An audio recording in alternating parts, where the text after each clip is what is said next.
I'm back. Oh man, I should have put something. I'm gonna put something in the title.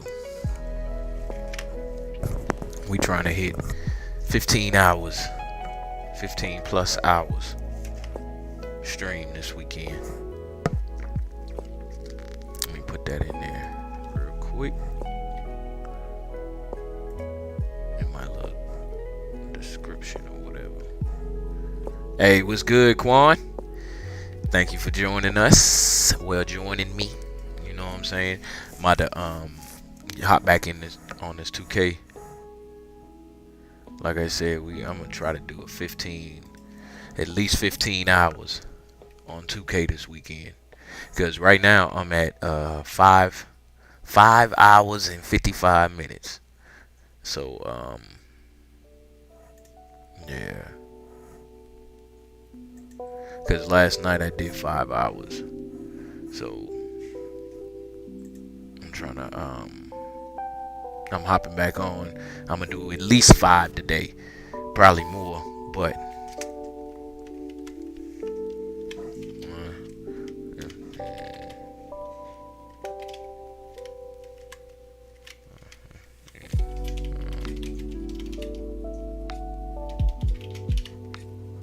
there we go. Put that in my description. 15-hour stream. Let's get it. All right. So let me flip back over here to TikTok. And hey, Mally Mal Red, what's good? Appreciate you, Red, for stopping through. My dad. Hoop up. Hoop up. I gotta play with Dan. Oh man, this is gonna hurt my heart. I knew it was Dan playing. Who in the book next? I'm about to go buy the book. We going to buy the book. So it's me and it's Eli. So we going with Eli next.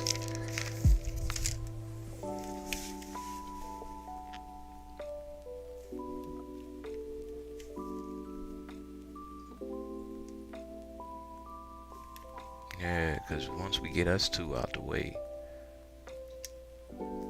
whatever. Yeah, hopefully you stick around long enough you can see me at least run one game. Where my glasses at? I just turned it on. I just really sat down in the chair and got everything popping. I just wanted to be on before 11. Take my other glasses off. Charge them back up.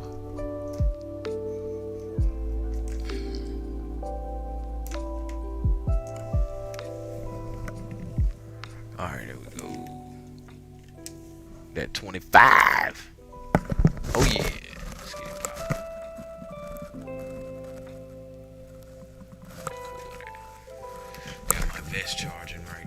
Got my vest charging right now, so figured I'd start up without it. I really only use it for game situations. Alright. I got my shot that was working for me last night, written down up in them. Turn these glasses on.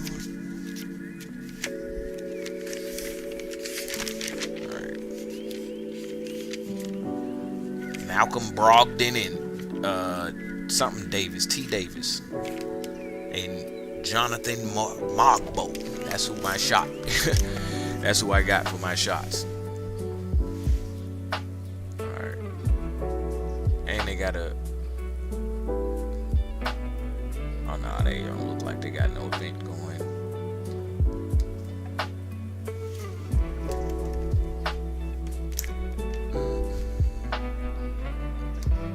Yeah, so I got 3 different builds right now. One for me, one for my sons.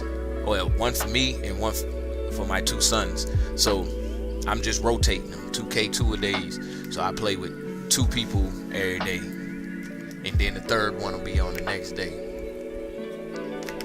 Last year, I was able to get all 3 of them at least I got my dude to 99, and then they people to 96, 97, and then we was pushing, but we had all our badges and everything. I don't, well, maybe it was a couple badges missing from them, but yeah. All right, I think they might be up. He might be up for a workout too. Nah, he good till tomorrow. Oh yeah. And I'm just grinding them. I'm grinding them. I ain't buying no VC. I ain't doing none of that right now. I'm just grinding them. I got my dude is a 70 right now. And I looked up at it and was like, dang, I'm a 70 already. So I'm maxed out on block. I think interior defense, I can get that easy. Go ahead, boost that up. And then stamina. That was the other one I needed to max out. Dang. I'll get it up there as far as I can and then go start working out. I'm going to go run straight into a one-on-one. I want to see if he got this. I'm going to switch his shot. But nah, I'm going to go straight into a one-on-one. Forget it. I hear you over there, little fish. My fish. Let's work. I need 3 more steals to be able to complete this quest right here. Let me run over here.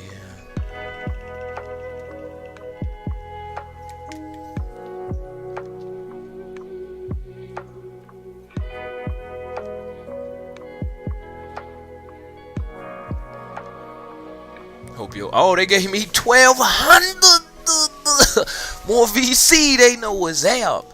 I love you, computer, and I know you love me. I know you love me, computer. You ain't got to tell me. 10 flashy passes and alright.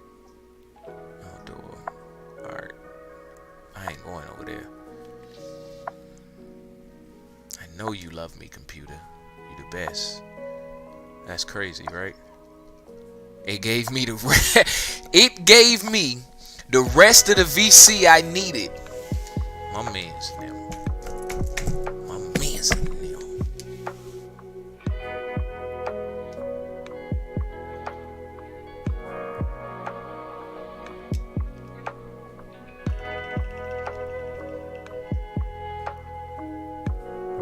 That's hard body right there. I can't even be mad. Let's go run this number up.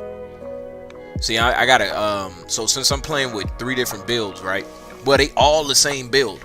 Ironically, when I made they build and my build, because I made mine first, when I made theirs, I was looking for something different from each one of us, and how it still turned out to be the same build, I don't know. But I'll say this, playing with 3 different builds, I'm trying to find some consistency. So if you would have tuned in last night, listen, I played for 5 hours. 5 hours. And the whole time I just was trying to wrap my head around being good at the game and not just worrying about the how much rating I got. So I'm 90, but I suck at the game is not a good thing for me. So being a 60, I got a little bit of wiggle room, but I need to figure out the game. And then once I get better and upgrade my skills, of course I'm gonna get the player gonna get better. That's a no-brainer.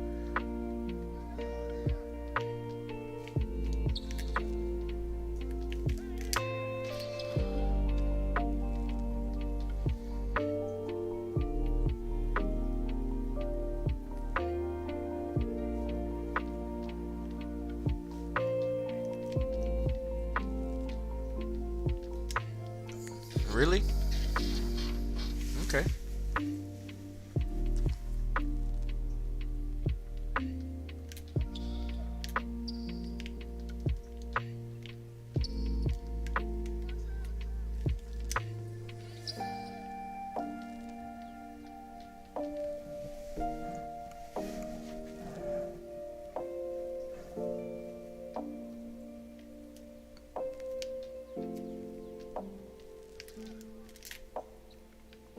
I've been playing with my player, with my dude, so I gotta get back used to him. It's okay.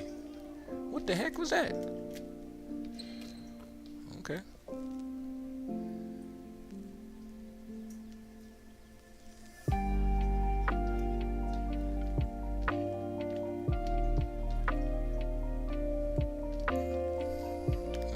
Good work, good work, good work.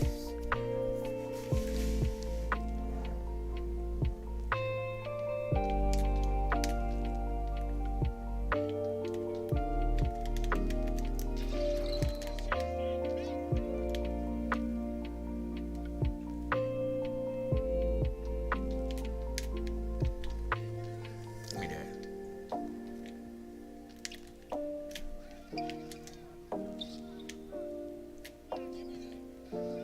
Oh, that was good D.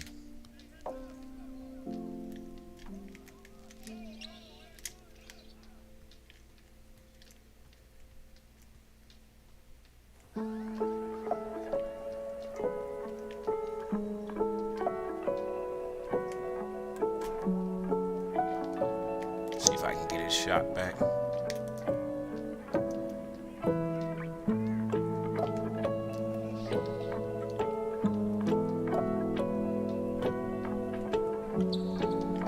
Everybody dribbling different.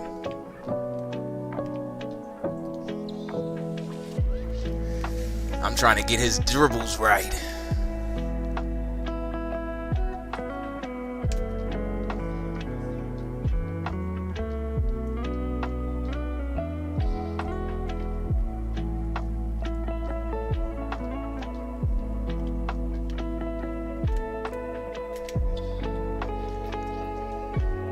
Here we go.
I like her shot. Who he's shooting with.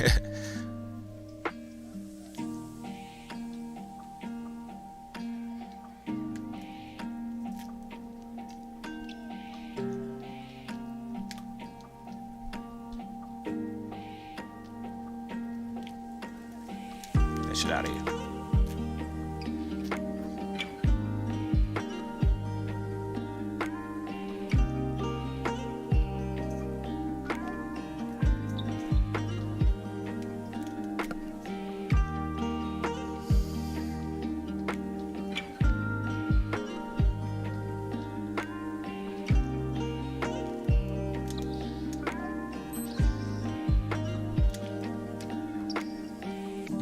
They gave it to him to make up for it.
Hey, appreciate the follow.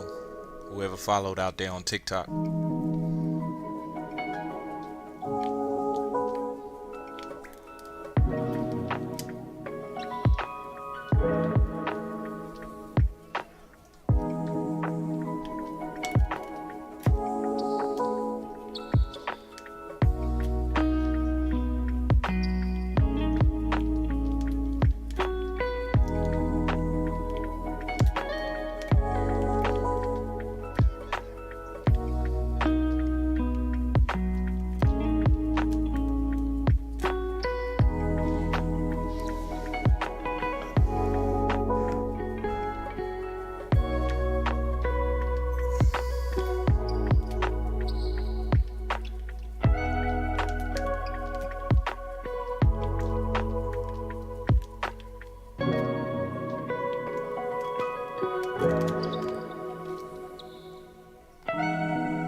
I'm gonna need you to make some layups, man.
Thank you.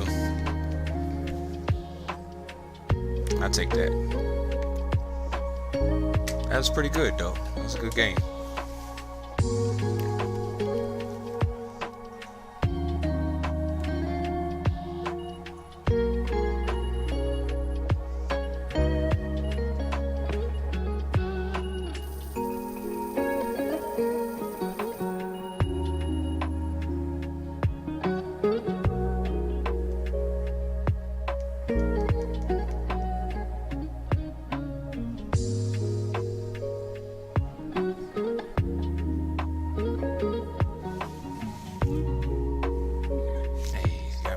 Steals.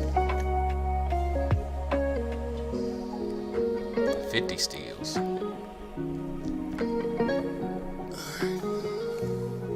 I think it's time.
I should have jumped.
Nigga, slow your roll.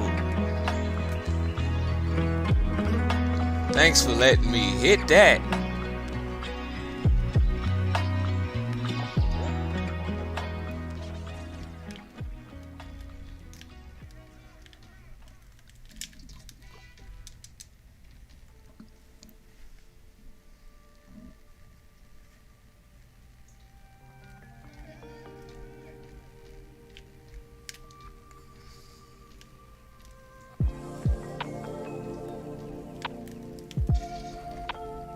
Okay.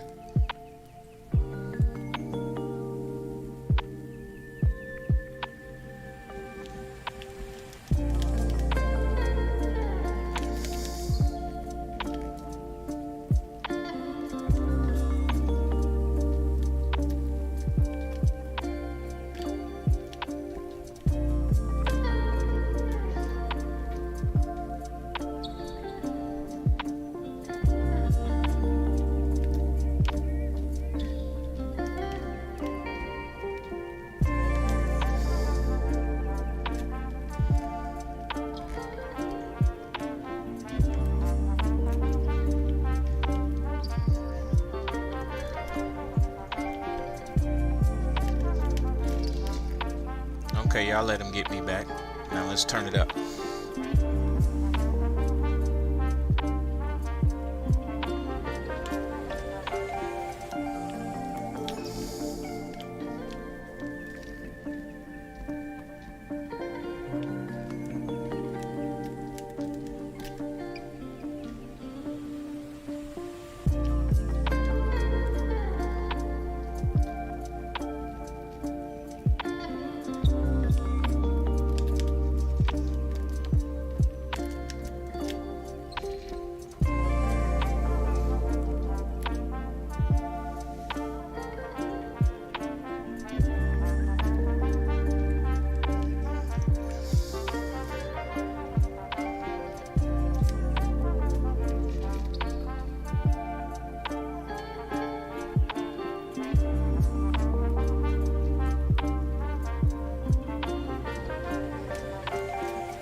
Bitch ass nigga.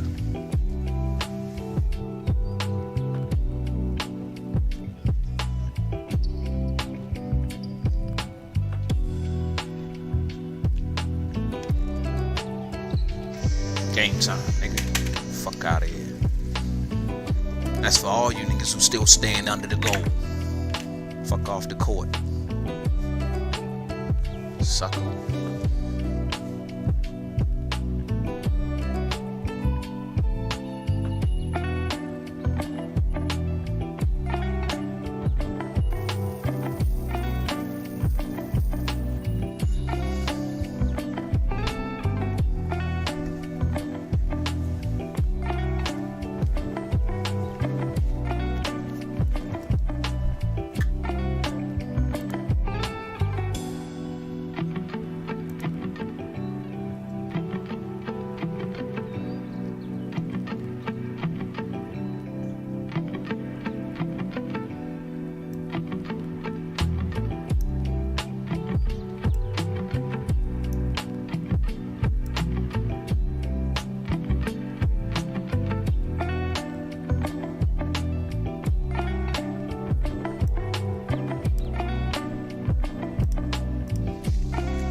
scrub.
Get your ass off my court, nigga.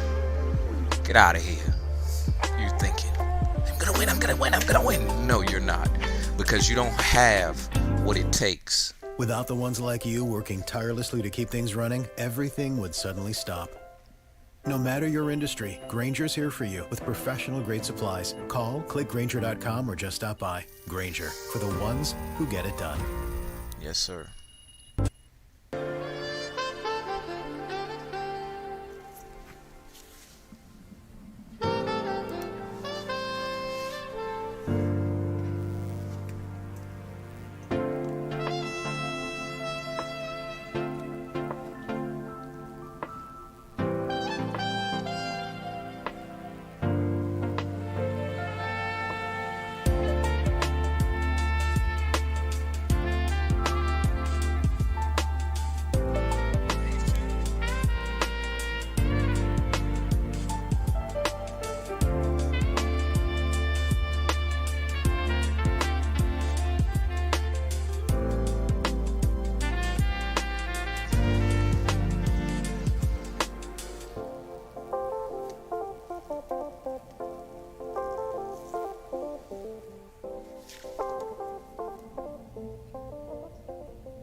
Hey, what's up?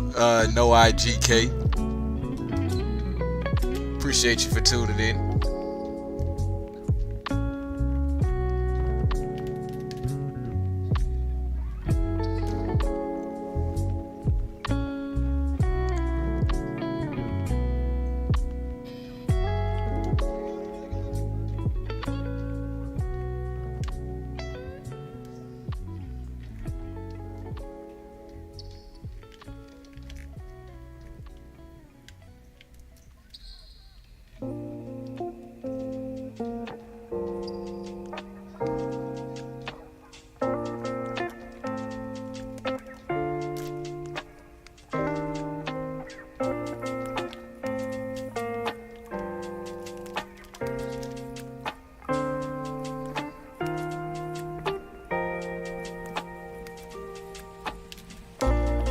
That shit hot.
I ain't giving you a car back either, man. I ain't finishing your car. I ain't dropping the engine in.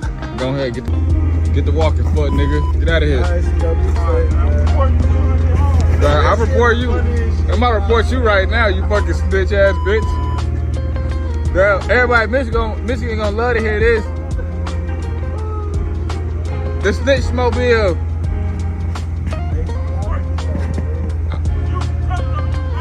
You a bitch.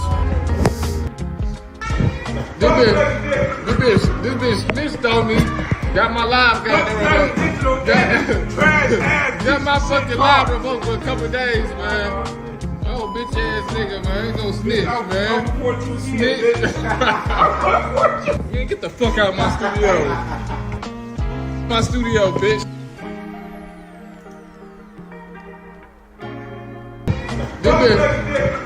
This bitch snitched on me. Got my live got my fucking live revoked for a couple days, man. Oh, bitch ass nigga, man. Ain't no snitch, man. Snitch. Man, get the fuck out of my studio. My studio, bitch.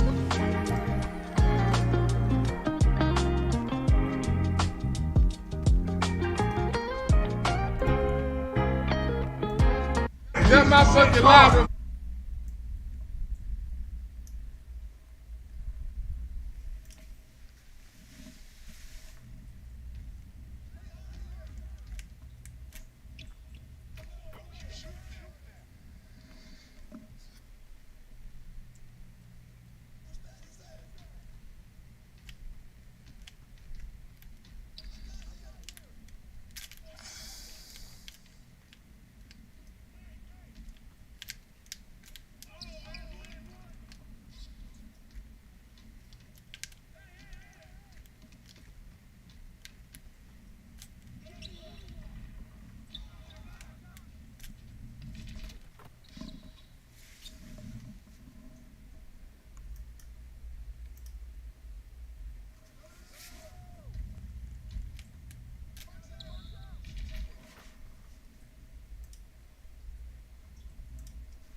Yeah, I'm sorry, y'all.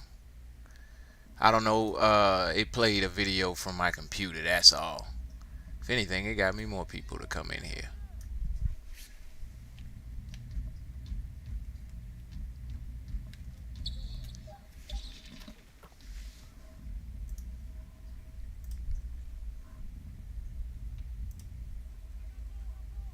They cuss like 30 times in 1 second.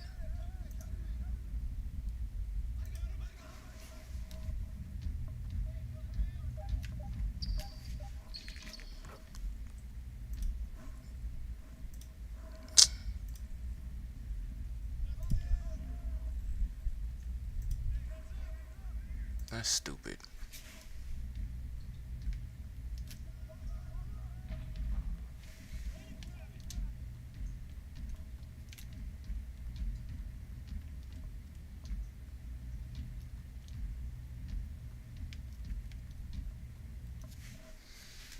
That's stupid. Hey, I got a follow out of it though, I guess, apparently. I don't know. Get out of full screen.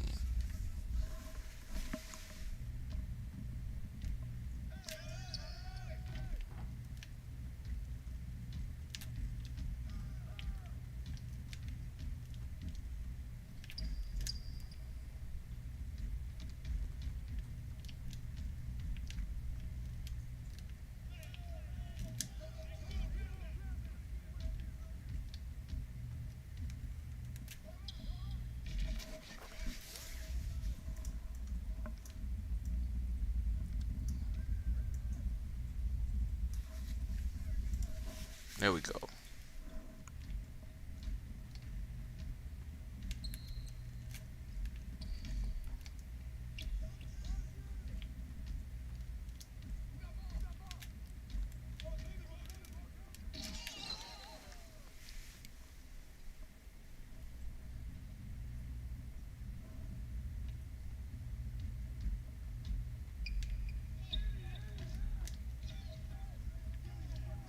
Yeah, sorry TikTok. That was a stupid Instagram video.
Where'd my music go?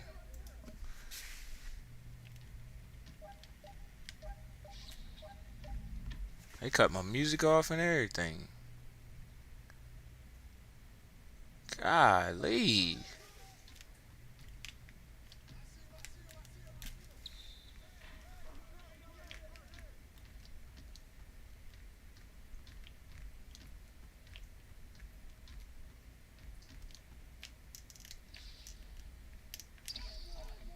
Good take. Good take. Shit, man.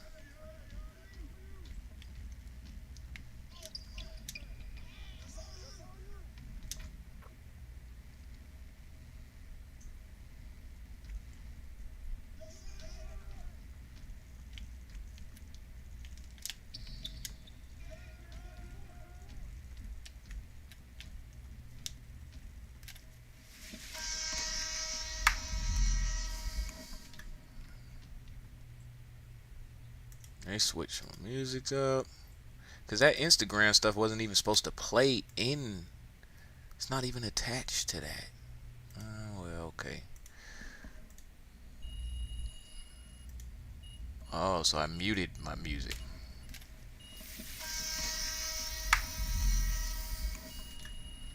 It's called EasyCater. EasyCater is the premier tech platform for that ordering food Instagram for stuff your wasn't even workplace. supposed to Find play your favorite local in. restaurants, place your order, not even attached and provide to your that. team with the resources they need. That's what EasyCater brings to the table. Best-in-class That's service, what's up. digital receipts, and Oh, so easily I muted modifiable my music. orders. I actually wanted a Caesar salad. Ooh, croutons. Start an I love order it. at easycater.com.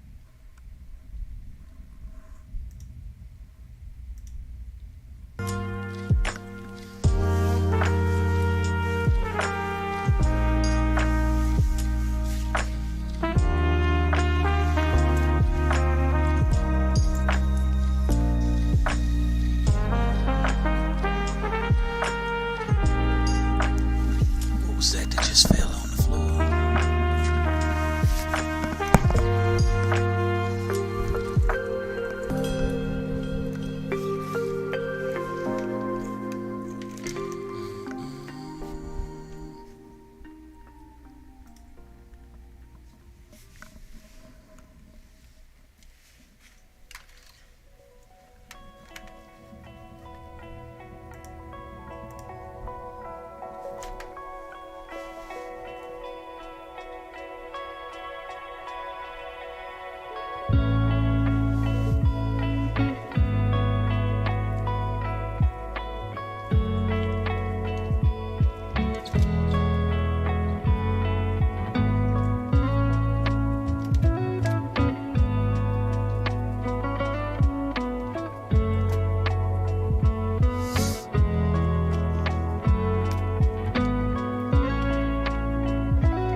And now my Instagram video ended.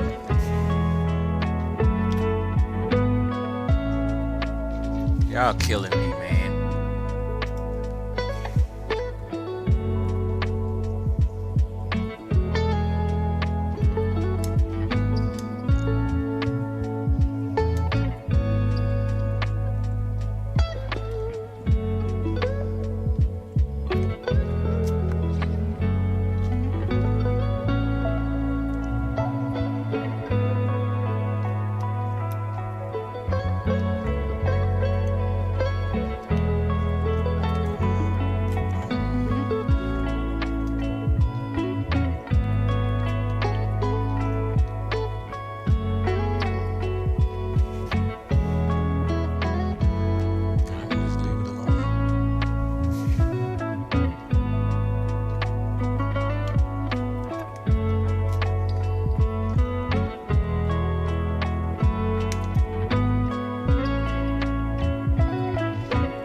take.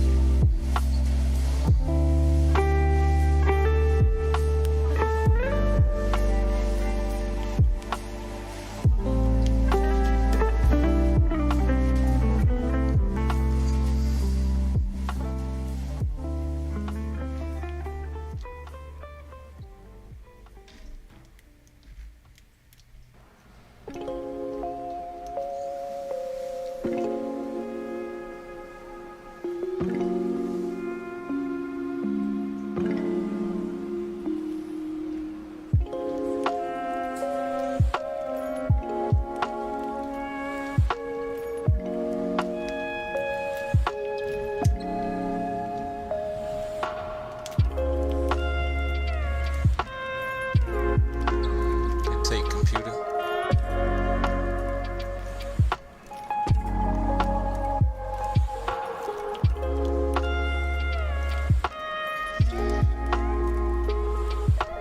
I must want to get off the court.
That shit out of here. Computer.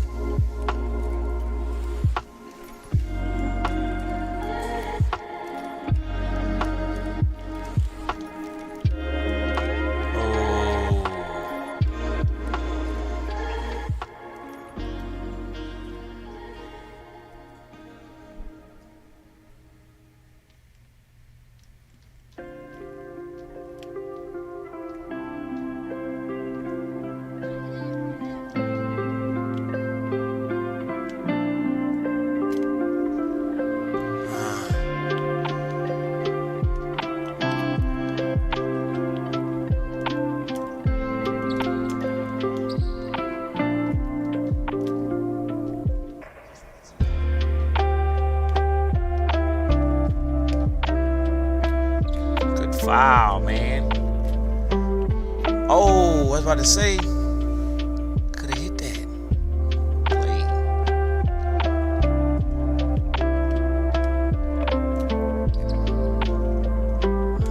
Let me get that back. Let's go, computer.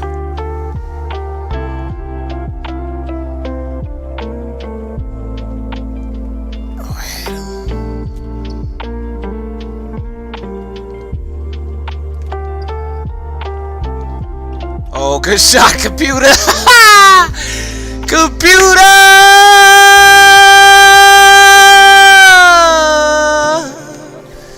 That's why I love you.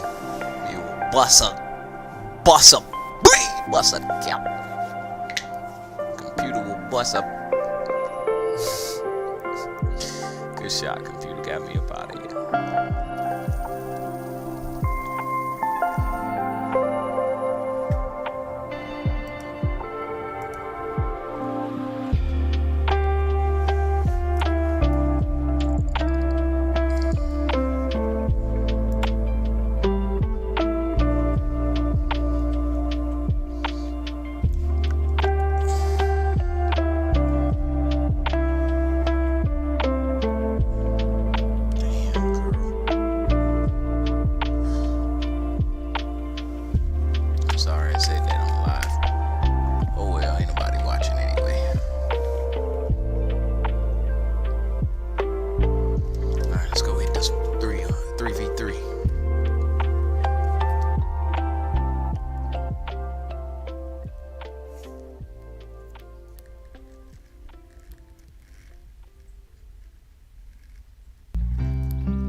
shit out of here.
Game time. Let's go. I don't know what y'all be thinking. Rebound, step back, cross you, and jump shot. Bang.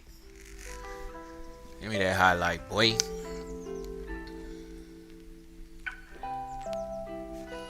.10 average. A 10-point average. Get the 10-point average.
fellas.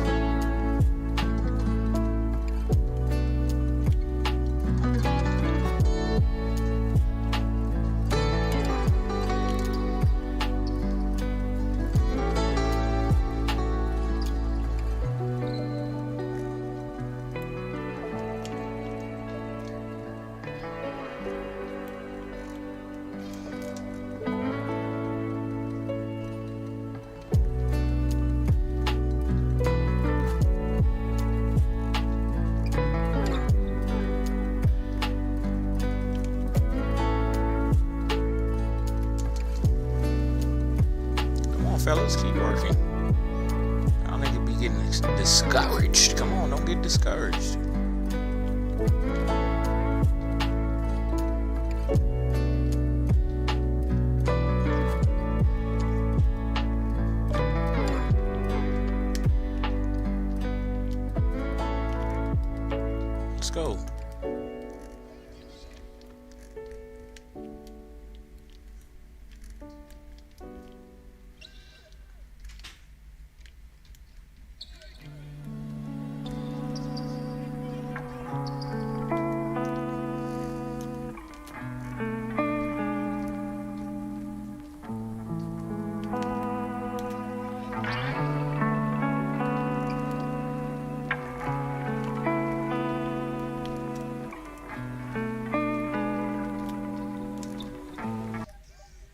For the ones ensuring the job always gets done, and the ones wearing many hats, Grainger offers take. professional-grade industrial It's all good, get supplies back. and real-time product availability. Call, click Grainger.com, or just stop by. Grainger, for the ones who get it done.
Miss every shot and expect to win, fellas.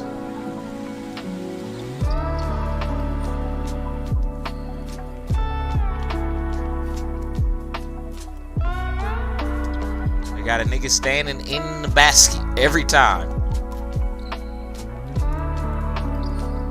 So either we gotta hit some jump shots or we gotta figure out a way to get into the basket.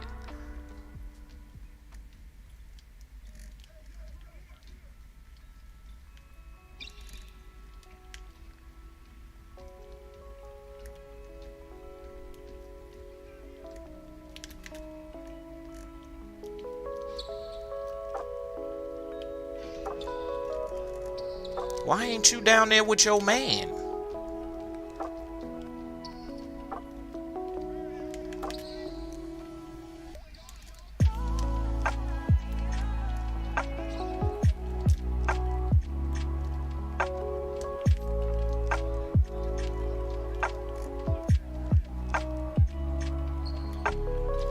Y'all scrubs. Y'all scrubs.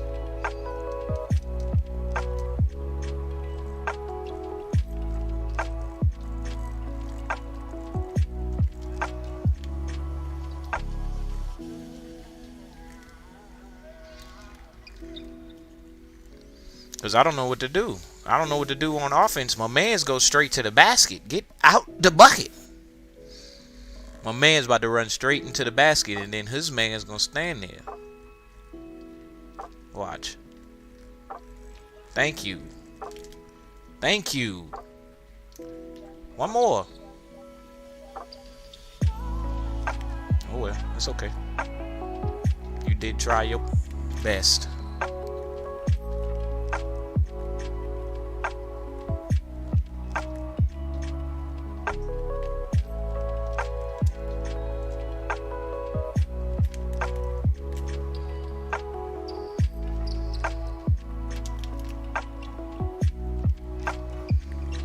Man, remind me, get out of here. These two dudes was the worst. This dude don't pass the ball. Yeah, y'all go ahead in that. Y'all go ahead in that. I don't know why I'm so into it today. Like I'm like in it right now. But that right there is unacceptable. You can't go half the game not passing the ball. And then when you can't do nothing pass the ball, we about to lose, bro.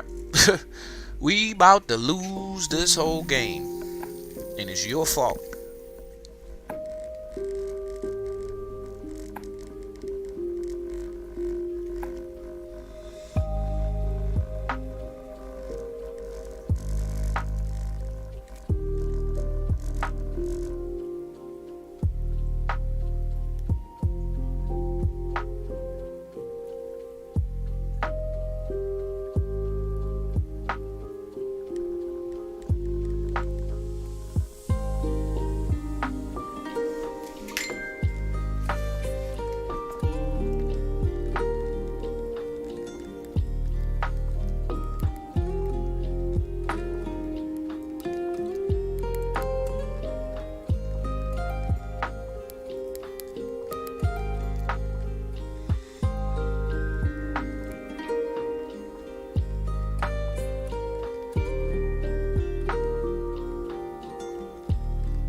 All right.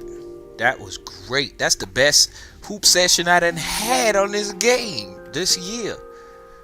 Like, this one was good. I had to get 50 steals. I keep working on that. Let's keep going. Alright. I'm gonna have to take a break here in a minute. I'm gonna make another badge loadout for one-on-ones. Alright, so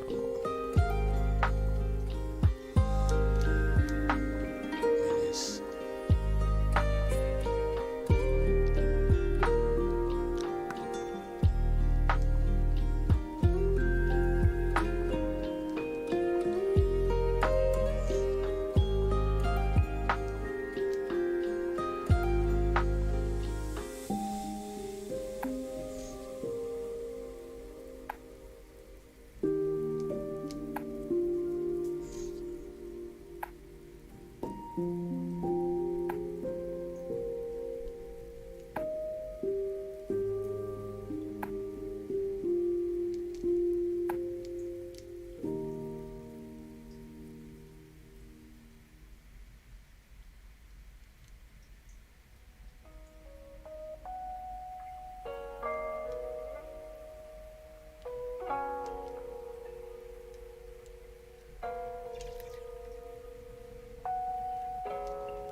Something real quick.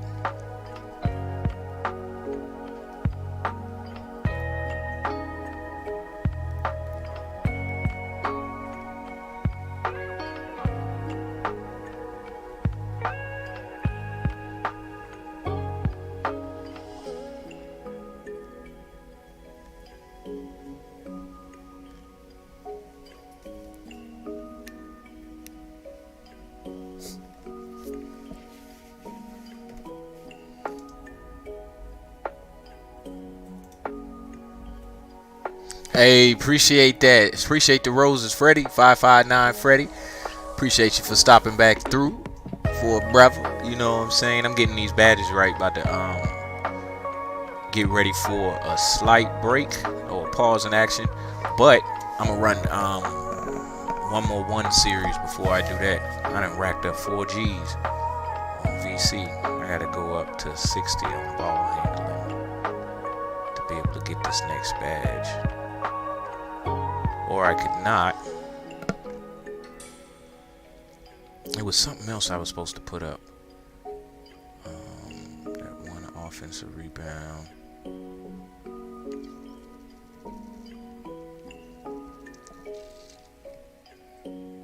I really appreciate that. What about perimeter D? Nah, that's too much.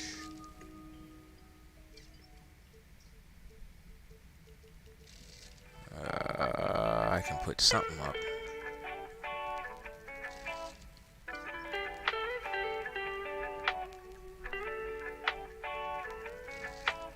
Yeah, I think the only thing I'm gonna be able to put up is vert.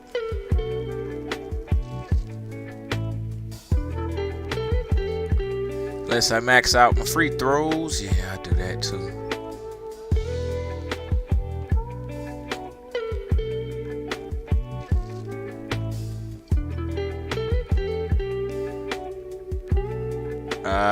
Almost there. Alright, we'll get that last little bit of strength. I'm a 69 in this bet. Yeah, we running it up today, 15 plus hours. Well, not today, but between today and tomorrow, we doing 15 hours on this mug. So get your popcorn ready.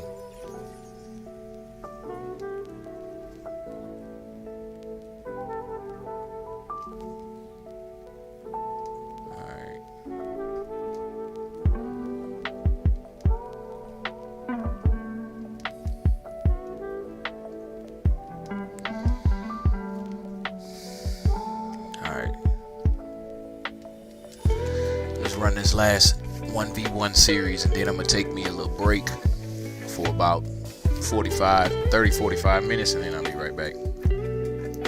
I'll put something on the screen in that time.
Shot boy.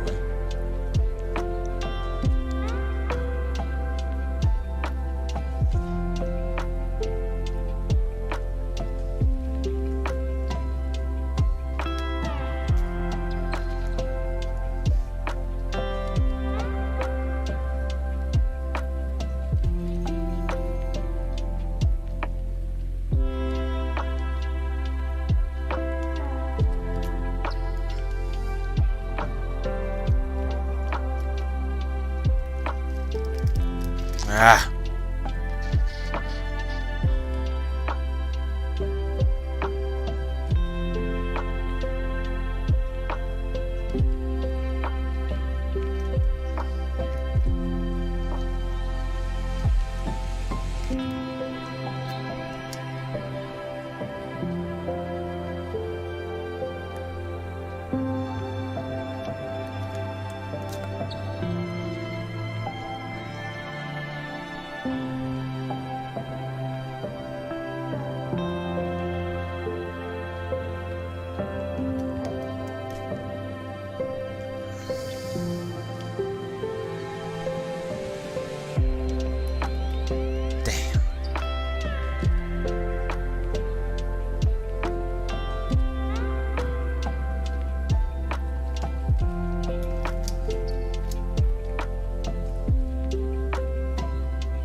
Bitch ass nigga, get off of me.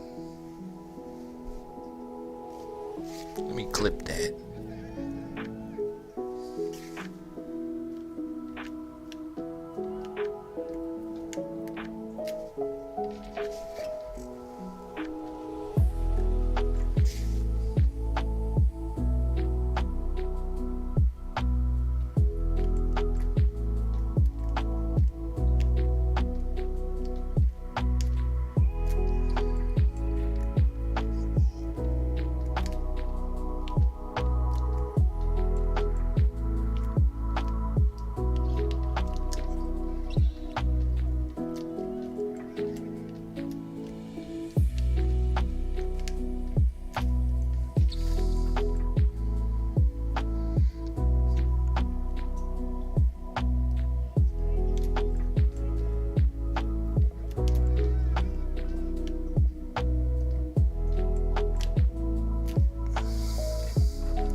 Good shot.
shot.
Just enough time for one more.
Let's go.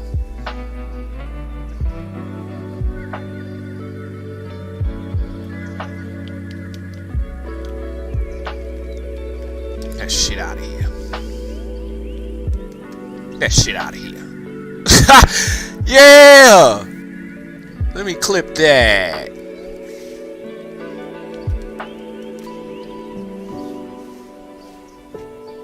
Hey, clip that.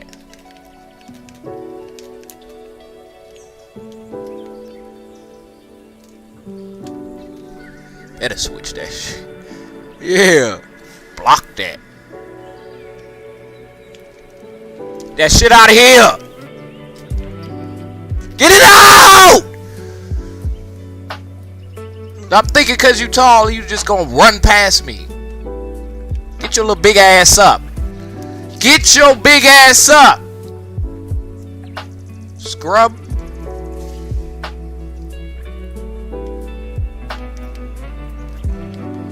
Get your big ass up here. Little scrub.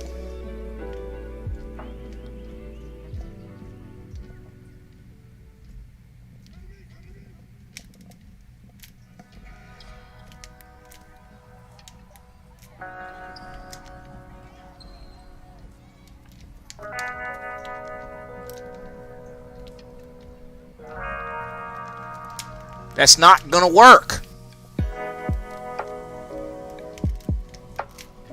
You fucking piece of shit. It's not gonna work on me.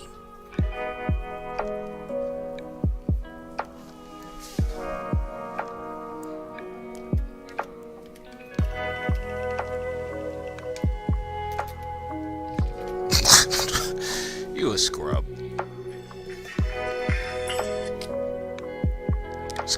Sorry for cussing if you in there.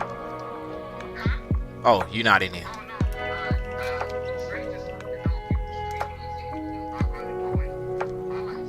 Yeah, he can come in here. Alright.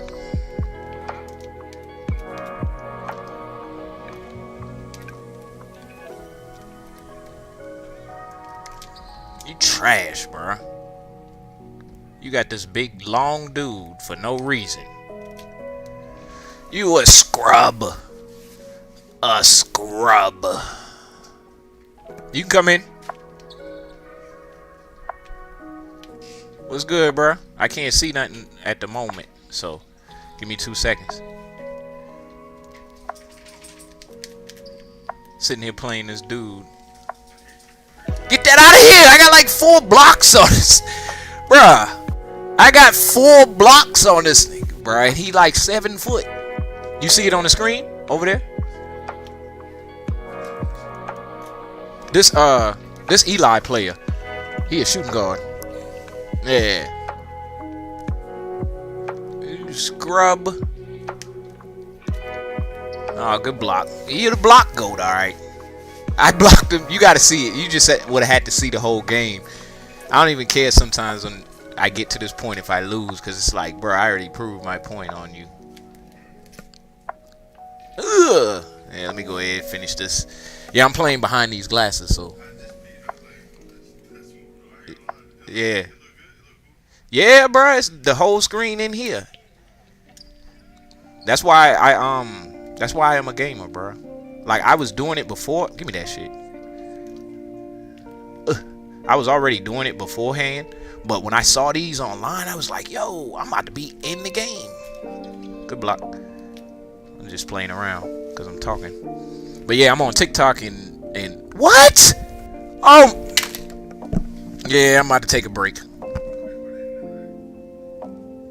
Nah, they be ready for me to get off the game. I don't truly be mad. I got all the highlights and clips. I'm gonna wait for it to. You see it on the screen? You see that? You see that?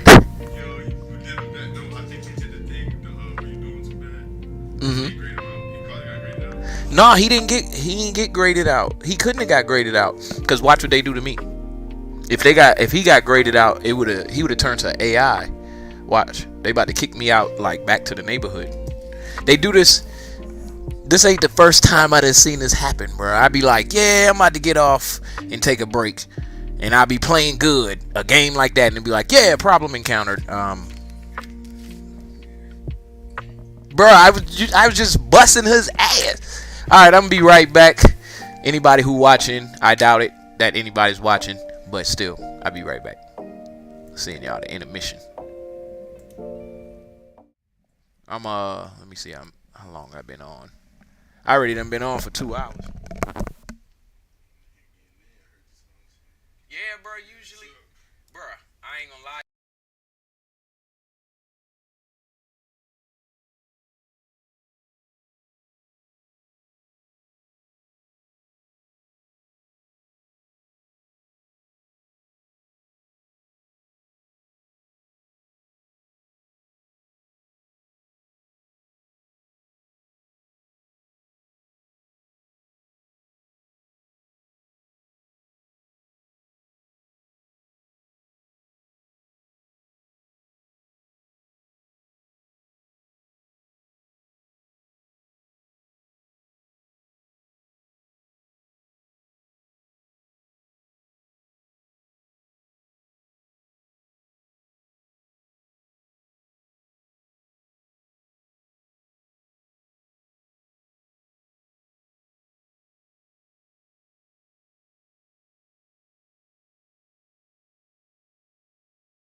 Vaping, all it did was push away the people that I loved.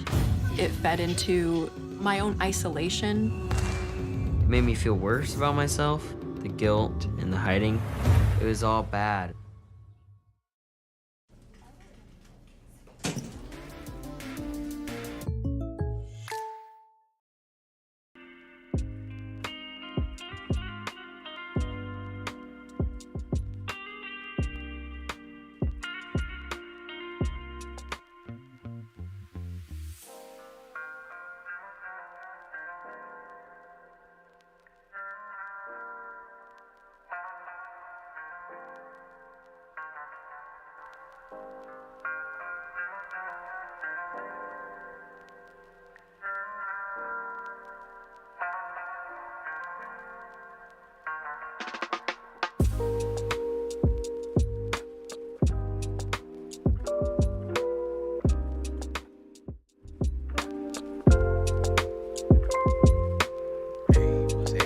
See, that's why I always do the pre-show now, because the program need to like warm up. You know what I'm saying? Can't just hop straight into it. So, with that being said, we'll go straight into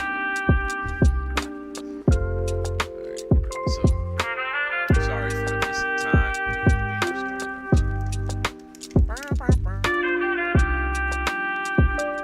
What's up? Everybody, shout out to Anita67 for staying on top of it. You know, she hit me up and be like, yo, where you at now? Where you at? Hold on, let me get myself situated with the TV screen back here.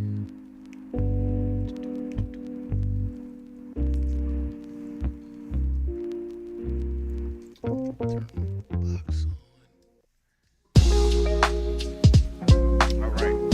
So now today's topic on Financial Fridays. Let me turn the music down. Today's topic on Financial Fridays is how to buy a house. Now, obviously, I do not have my own house, so I will not specifically be telling you how to buy a house, but we will tap into the resources, the limitless amounts of resources we got out there of people that will tell us how to buy a house. So y'all get settled in and enjoy as usual. Usual. If you did. Today's word is usual. U-S-U-A-L. Usual.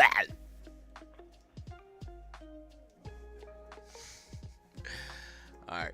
So the question today comes from this simple fact right here. Who am I logged in as? Is that me? All right. The question comes from the fact that we are all living in the YouTube generation. We gonna do it ourselves because we gonna look it up on YouTube. All right. That's our way of figuring things out. All right. Stop me if I'm saying something wrong. It's a lot of things right now I done learned and figured out just from YouTube. So why not figure out how to buy a house or learn how to buy a house?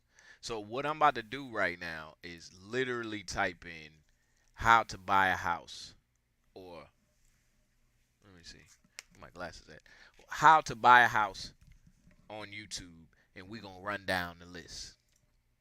So let's go.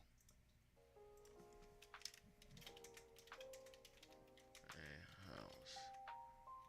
I didn't spell house right. All right. We're going to go with my man's first. Here go my man's. Chandler David Smith. That's my guy, man. Oh, my guy. And you do it well. Let's see what he got. It's time to do it bigger. It's time for Shopify. Shopify makes it easy to set up your online store. Expand into new sales channels. Let me turn this up. Skip this ad. Here we go.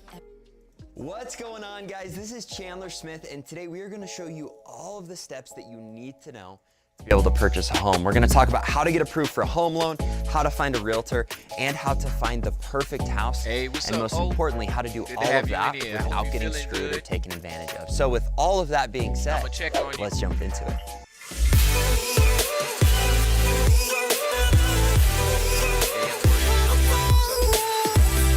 All right, guys, if you're new to the channel, I've been investing in real estate for the last 8 years, and I currently own over $14 million worth of real estate. I've had the opportunity to go through this process a lot, and that's why I'm going to help you know how to get approved for a loan and go through all of the qualifications that are going to be required of you. I'm going to show you how to find a good realtor, how to purchase the house, how to negotiate not only on the house, but also on your financing and everything else that you need to know so you don't get taken advantage of. All that I ask you to do is remember to smash the like button, subscribe to the channel, and hit the little bell so that you can catch all of my future videos where my goal is to help you to build a huge passive income. Now that we've covered that, let's just jump right into things. Now, I know purchasing a home can be an extremely intimidating process, and the biggest reason for that is it's a very large purchase price. However, you need to remember, especially if you're a first-time home buyer, you can pick up a home for as little as 3.5% down. Now, lots of people are intimidated by this idea because they're worried about the fact that they don't want to take out a ton of debt.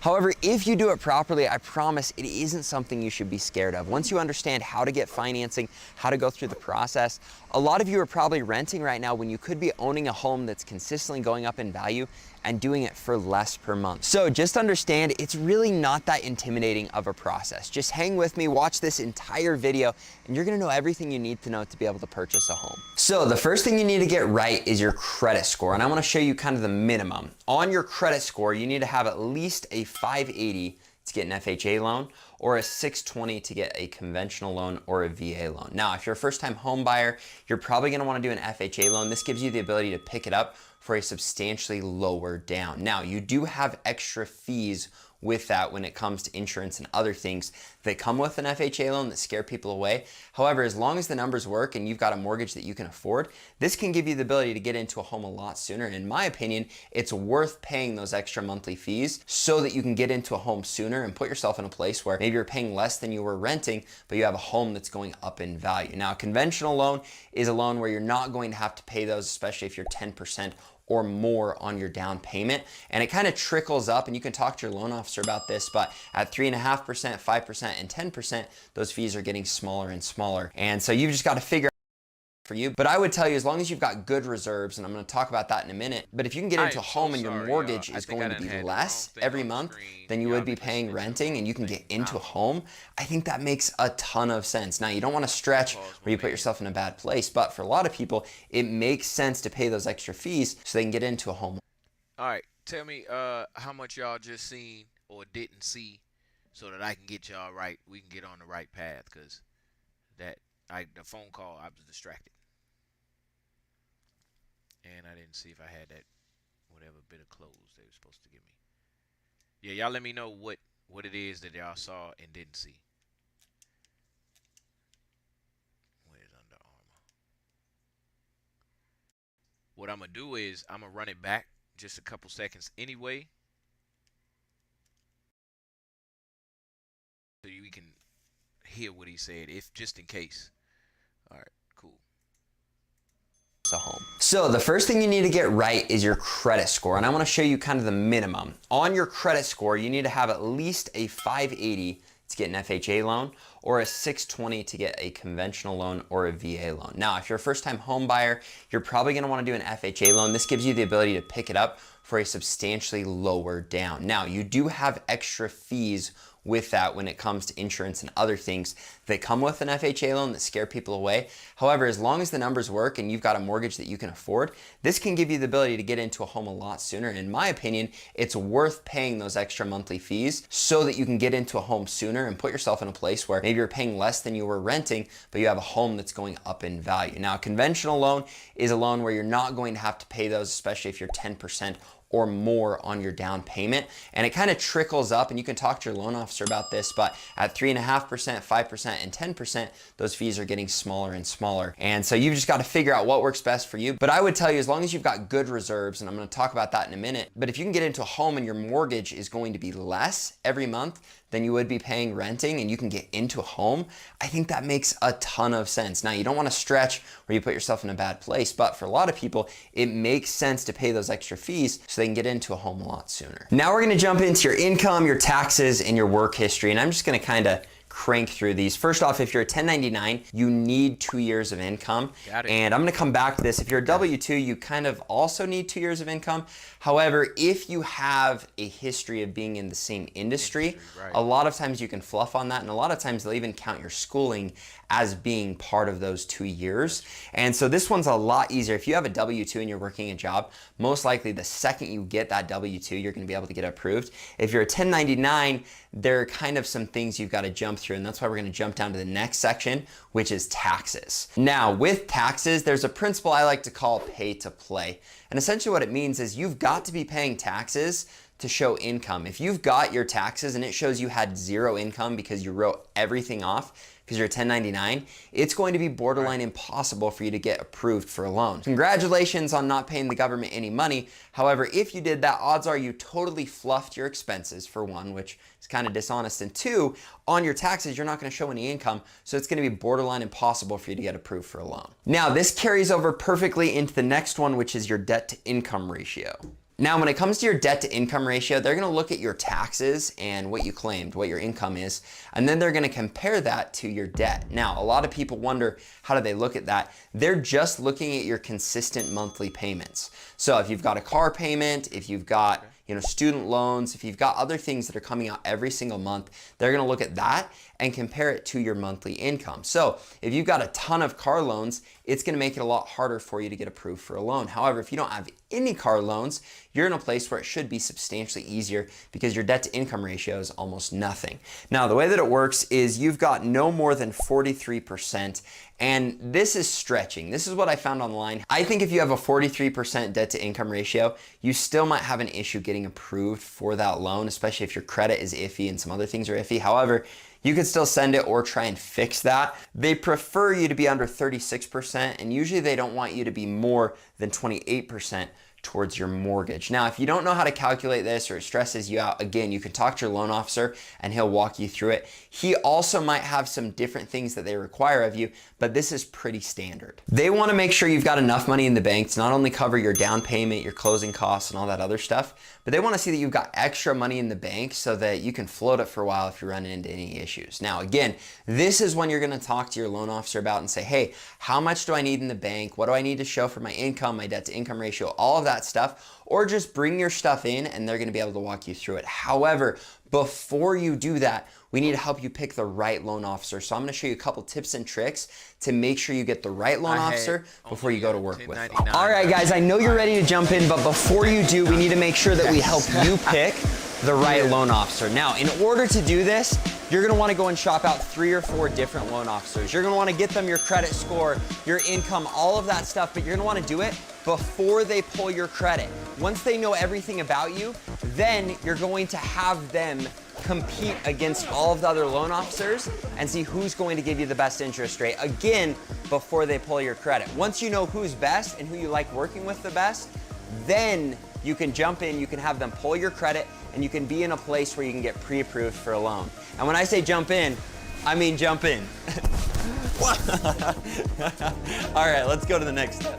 One other note I wanted to make on picking a loan officer, remember that the rates aren't the only thing that matter. You want to make sure you're looking at your rates, your closing costs, your amortization, and the PMI and MIP. These are what I was talking about as that other mortgage insurance that is for 10% or less down on a property. Now, the reason you want to look at this is you might get incredible rates, but if it's on only a 10-year loan or a 15-year loan, that's not that great. You want to get a 30-year fix so that you can drag it out. At least that's how I like to do it. Now, if you want to pay it off quicker, you can, but that's going to increase your payment.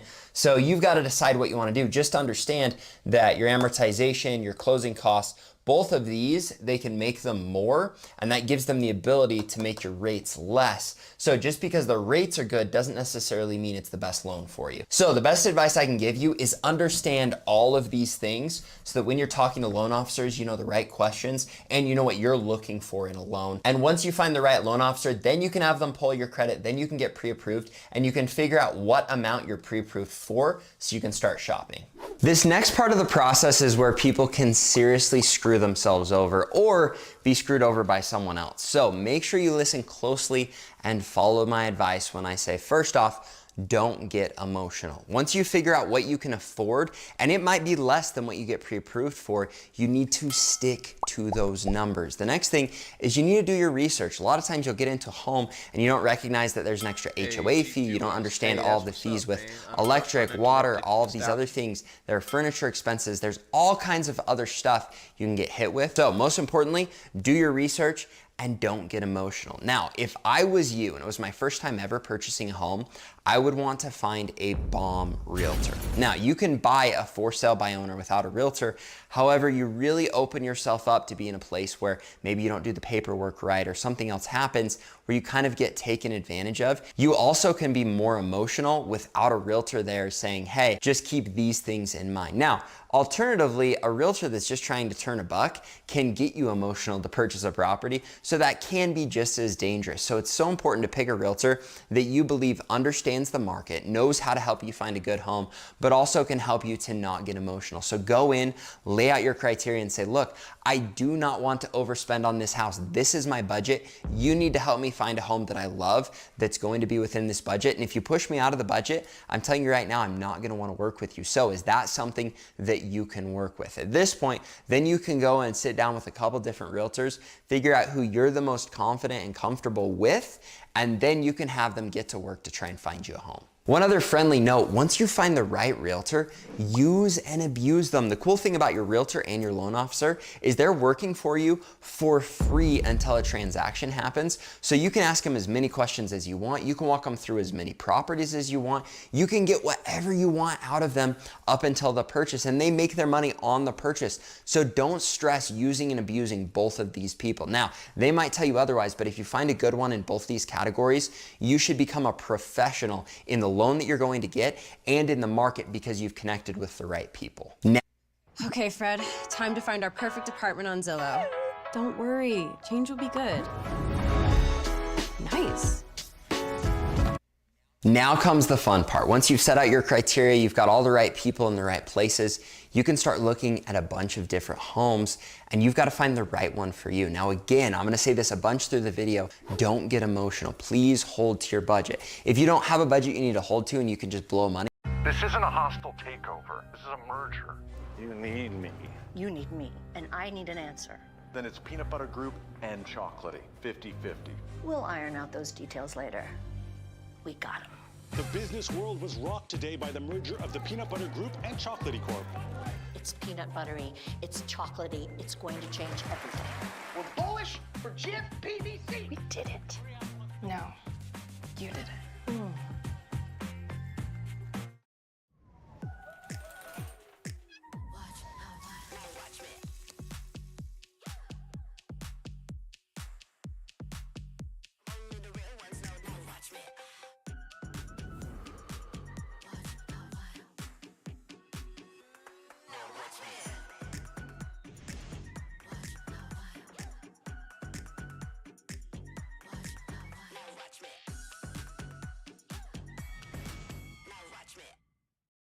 money, go for it. But I see so many people that get into a home, and the reason that buying a home is worse than renting, and the reason that using leverage is worse for them, is because they overspend. They look at it and they're like, oh, I could maybe afford $500 more a month or $1,000 more a month. And pretty soon they've bit off way more than they can chew, and buying a home was the worst decision they ever could have made. So please don't get emotional. The other thing is continue to do that research, understand the HOA fees and anything else while you're going through the homes. And once you find one that you love that's within your budget, then it's time to put in an offer. And what I would suggest doing is always put in an offer that is low. However, a lot of times you're in a competitive market. And if that's the case, you might need to offer right where you want to be. And you can talk to your realtor about different strategies you can use to go about this, but it's really hard when you're in a competitive market because you can't really underbid and try and save money on it if there are gonna be multiple offers. And what I would say, at least from what I've learned,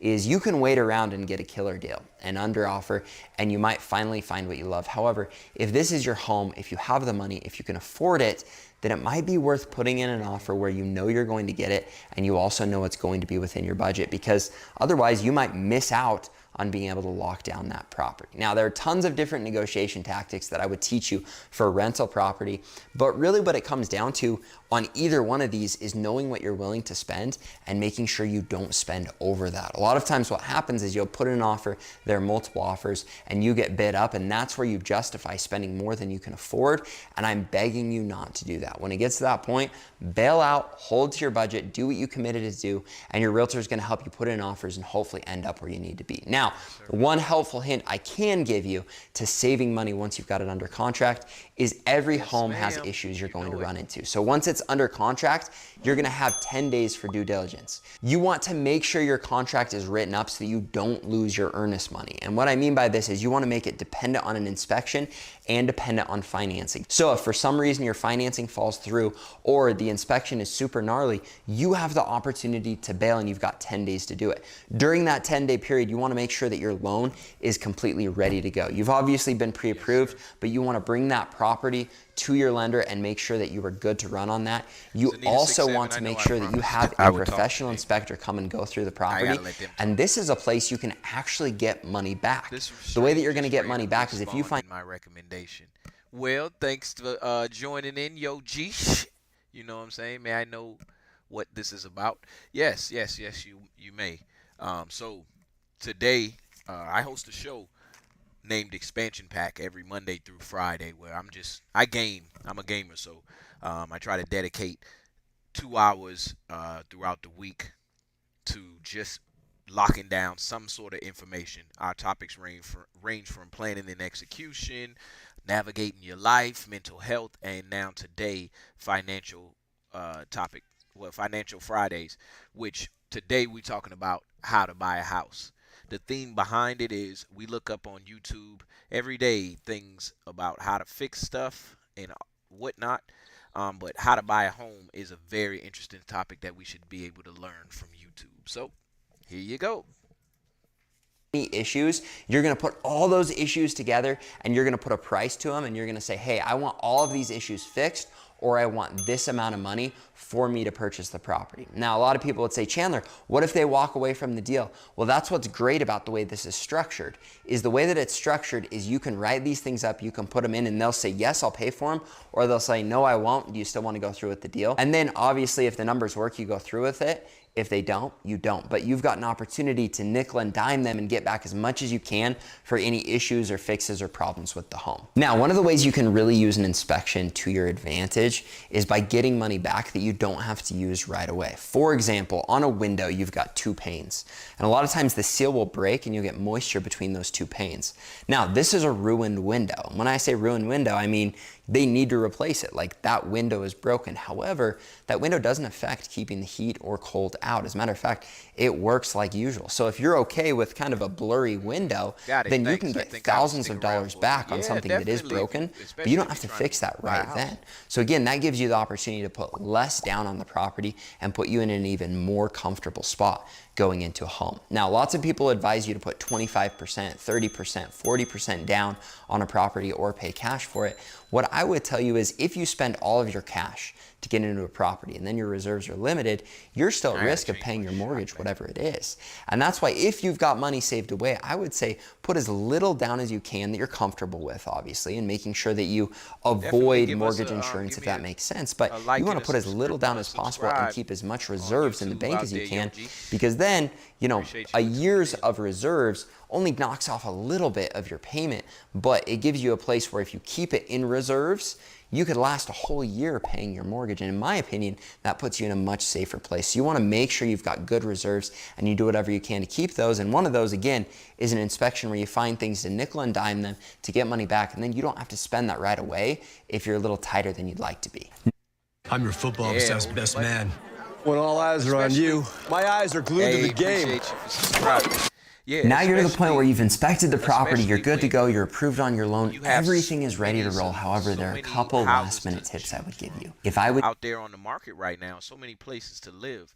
Now, you may have your specific filters that you put on where you like, all right, I want to live here, I want to spend this, I have this amount of people living with me, you know, that type of thing. But you still got, from any filter that you put on, you still got a whole bunch of selection out there. Oh, I missed that. Oh, I missed that too. All right, let me finish. Let my man's. I would go back to those other loan officers that were competing and I would say, hey, what can you do on interest rates? Is there anything else you can do? Is there anything you can do on closing costs? Anything else to win my business? Now, in my opinion, I wouldn't go with any of these people. You're already through the process. You don't want to slow it down. However, if they can give you something and you can say, look, it's under contract, I'm good to go. What can you do? A lot of times they'll give you absurdly competitive rates, closing costs, other things.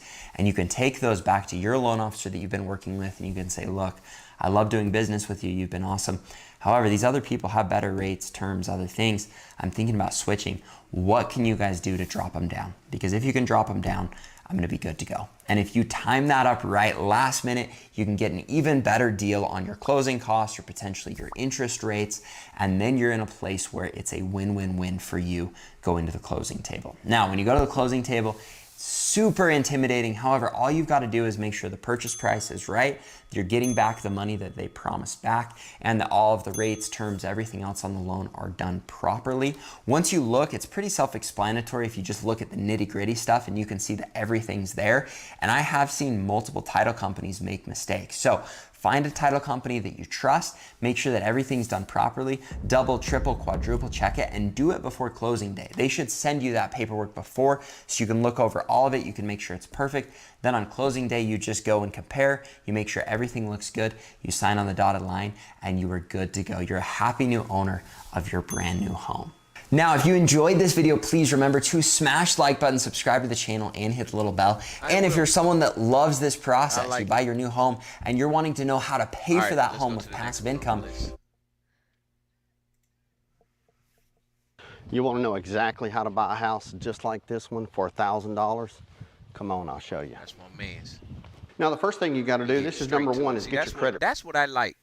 Go ahead, hit that shot. That's what I like. Get straight to it. That's my man's. Come on, I'll show you. You want to know exactly how to buy a house just like this one for $1,000? Come on, I'll show you. Now, the first thing you got to do, this is number one, is get your credit right. You got to get your credit right, you got to get your money right. A lot of people say, well, Wayne, I've got a job, I've been on my job for years, I've got a 620 credit score. How can I buy a house for $1,000? And hang in there with me, I'm going to show you exactly how to do it. For one, you got to have a 620 or higher credit score. If you have a 620 or higher credit score, 2 years on the job, and show proof that you have paid your taxes for the last 2 years, you can buy a house. And not just any house, it's exciting to know you can buy a house just like the one I'm walking you through, and they're all around the country. It's not just right here in southern Louisiana, it's in every state. The types of loans that you get, it's called a USDA loan. They're guaranteed by the United States Department of Agriculture, and they call these loans rural development loans. Now, you could purchase a house like this. This home is only 6 years old. It's open, floor plan, granite countertops, 4 bedrooms, 2 baths, just under 2,100 square feet, and you only need $1,000. Now, if you haven't already done so, subscribe to the channel. My name is Wayne Turner. For nearly 30 years, I've done everything when it comes to real estate, buying, flipping, selling, you name it, sold thousands of houses. I'm going to show you exactly how you can buy a house just like this one. I'm going to walk you through it, and as I walk through, I'm going to show you exactly how to do just that. Buy a house for $1,000 out of pocket. Now, as I'd mentioned, this house is in a gated community. It's only 6 years old, and it's actually on the water, believe it or not.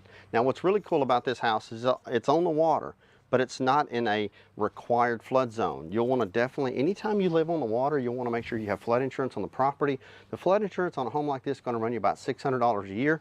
There's no guarantee that it will flood. There's no guarantee that it won't flood, but at least you know your flood insurance is only going to run you about $600 a year. And of course, you got to keep in mind that flood insurance is different from homeowner's insurance. Your homeowner's insurance does not cover flooding. So you want to make sure that you have separate policies. And what I mean by it's not required.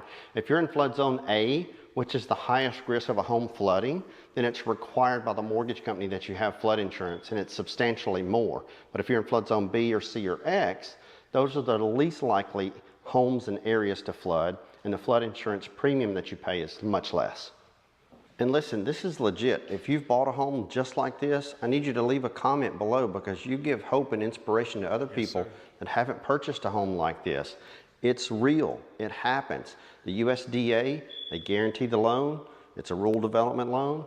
We get the seller pay your closing costs as real estate brokers. We have over 90,000 agents around the country, and we have the seller pay your closing cost. And it's a 100% loan guaranteed by the United States government. Now, thousands of people buy houses just like this, literally on a monthly basis around the United States. And I always tell people, it doesn't matter to me if you don't buy a house or not. I just think you're doing yourself an injustice. I purchased my first home when I was 21 years old, and I absolutely don't regret it. And I can promise you, most people, that if you ask them, do you regret buying your house? They'll say, no, I do not regret buying my house. Now, where the $1,000 comes into play is you're gonna need the money to do a home inspection. I always tell everybody, get a home inspection. Don't buy a house without a home inspection. It's just going to give you peace of mind. You lay your head on the pillow the first night you're in your home, and you want to know that it's been inspected. Now, here's what's really cool. Once you do an inspection, that doesn't mean you're buying the house as is. You can do a plumbing inspection, you can do an electrical inspection, or just have a general inspection. They'll run anywhere from $400 to $600 depending on the size of the house, but most of these homes that are USDA homes are typically 3,000 or less square feet, and that just kind of coincides with the price as well. Now, a question you're probably wanting to ask is, Wayne, what is the most amount of home I can purchase? What's the highest price? And it's not based on price, it's based on income. So the mortgage company will look at your income, and the federal government says if you're going to do a USDA loan, then you can't make over a certain amount of money. Okay. Now, keep in mind, it's adjusted gross income. A lot of people say, well, Wayne, what is that income limit? It's going to vary depending on your county, your city, your parish. And for the most part, it's just county driven. And you can go to USDA.gov, you can click on the county button, and you can see there's your county. That's the maximum amount of income that you make. But it's adjusted gross income. So for example, if you have deductions, right? So you make $110,000 or you make $80,000, or let's say you make $125,000, but if you have $18,000 in deductions because you have 2 or 3 kids, then that amount's going to go below 110 and you can qualify for a home. Now, it is a little different, and listen to me here. It's a little different if you're a household of 5. So I said it's $110,650, but if you have 3 dependents, let's say you have 3 children, it's you and your spouse and y'all have 3 children. In that case, your income limit is increased to $146,000. So that's the maximum money that you can make. But keep in mind, it's adjusted gross income. It's not just your gross income across the board, it's your income. You may make $165,000 and say, Wayne, I can't qualify for that. Well, no, look at your tax returns. What does your tax return say that you made? What did you actually pay taxes on? That's your income. Now, some people say, Wayne, I can't do this type of loan because I filed bankruptcy 3 years ago, 4 years ago. Actually, you can. These loans are USDA rule development.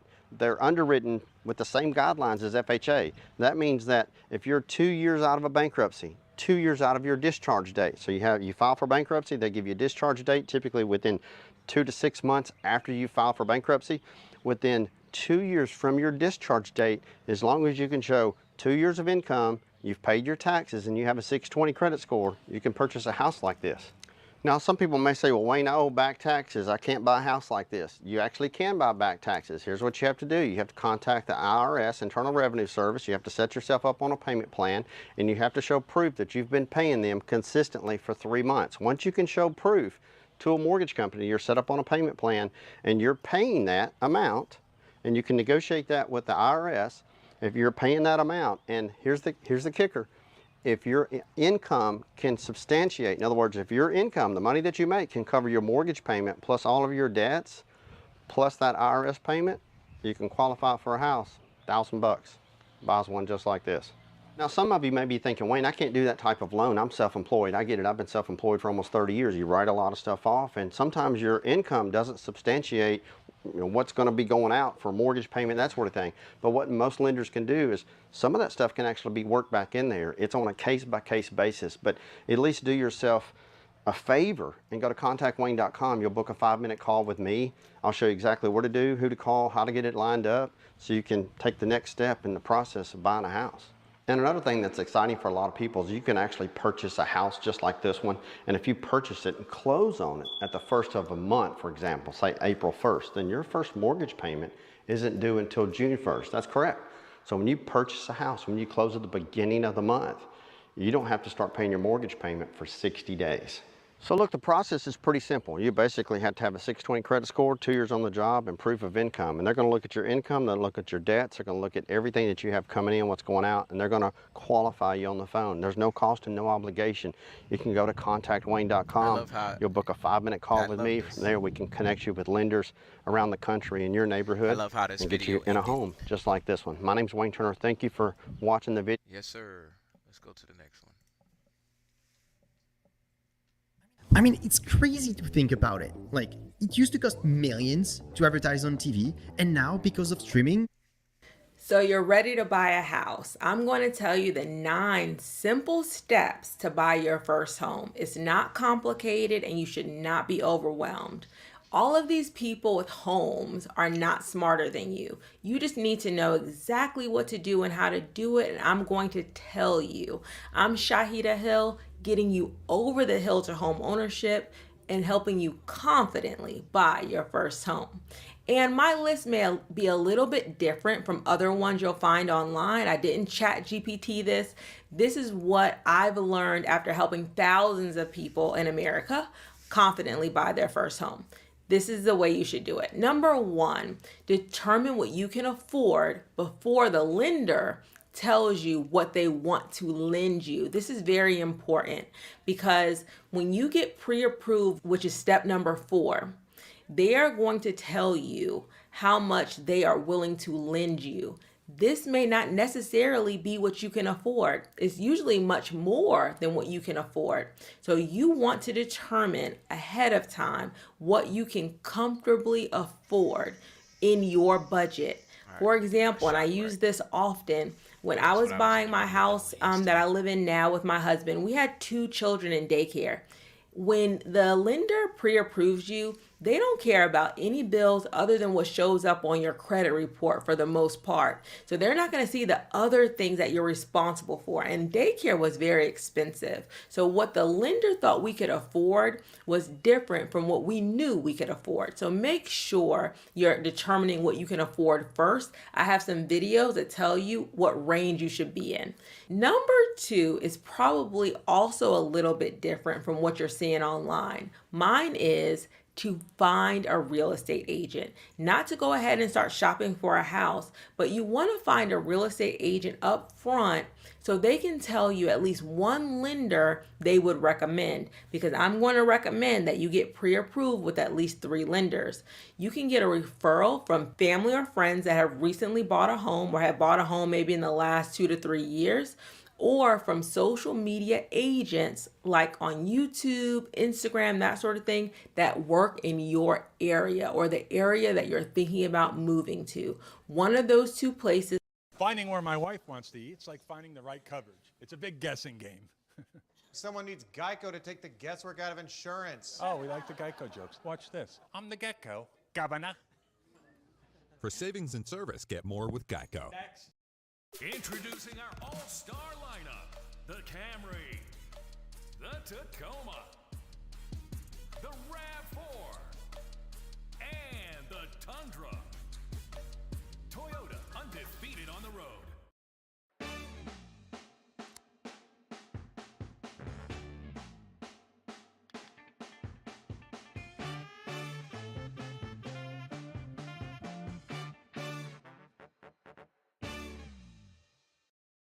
I want you to find a real estate agent. I want you to ask them for a lender referral. And then I want you to put them on the side for a second and then go ahead and get pre-approved. But before you get pre-approved, I want you to do step number 3. I want you to get organized, because you're going to be, and I'll tell you why, getting approved with 3 different lenders.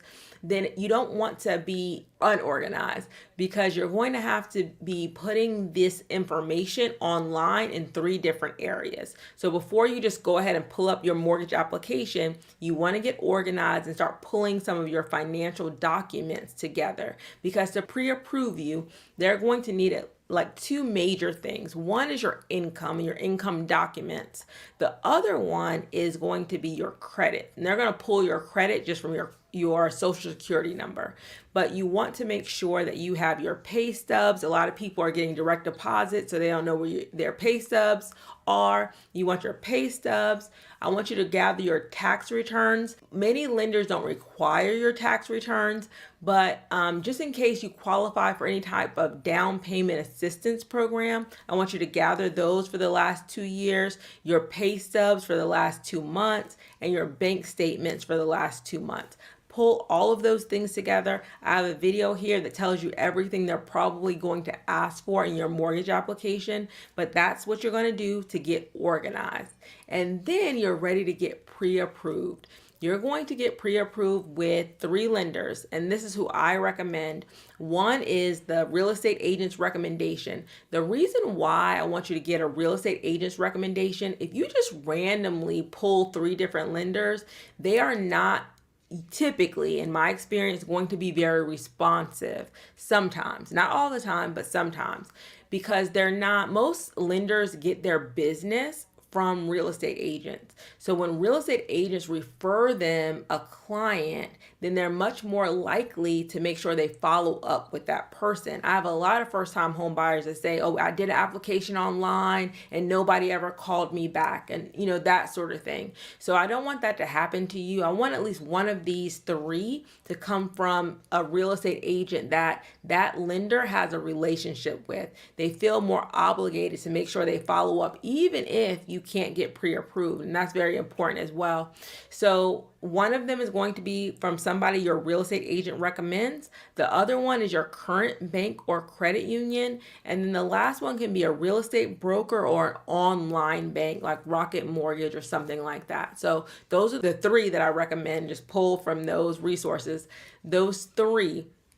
Now, I want you to remember, and I have a full video that I want you to watch that explains the pre-approval process in great detail. I'm going to make sure I put all of these links in the description of this video. But the reason why you're doing 3, you want to get the best rate and the lowest fees from your lender. They don't all have the same rates and fees. So you want to make sure you're shopping your mortgage around. This is the most money you'll ever spend. So you want to spend some time making sure you are getting at least 3 quotes or 3 pre-approvals, and it will not impact your credit as long as you do them within a 14-day, 30-day window max.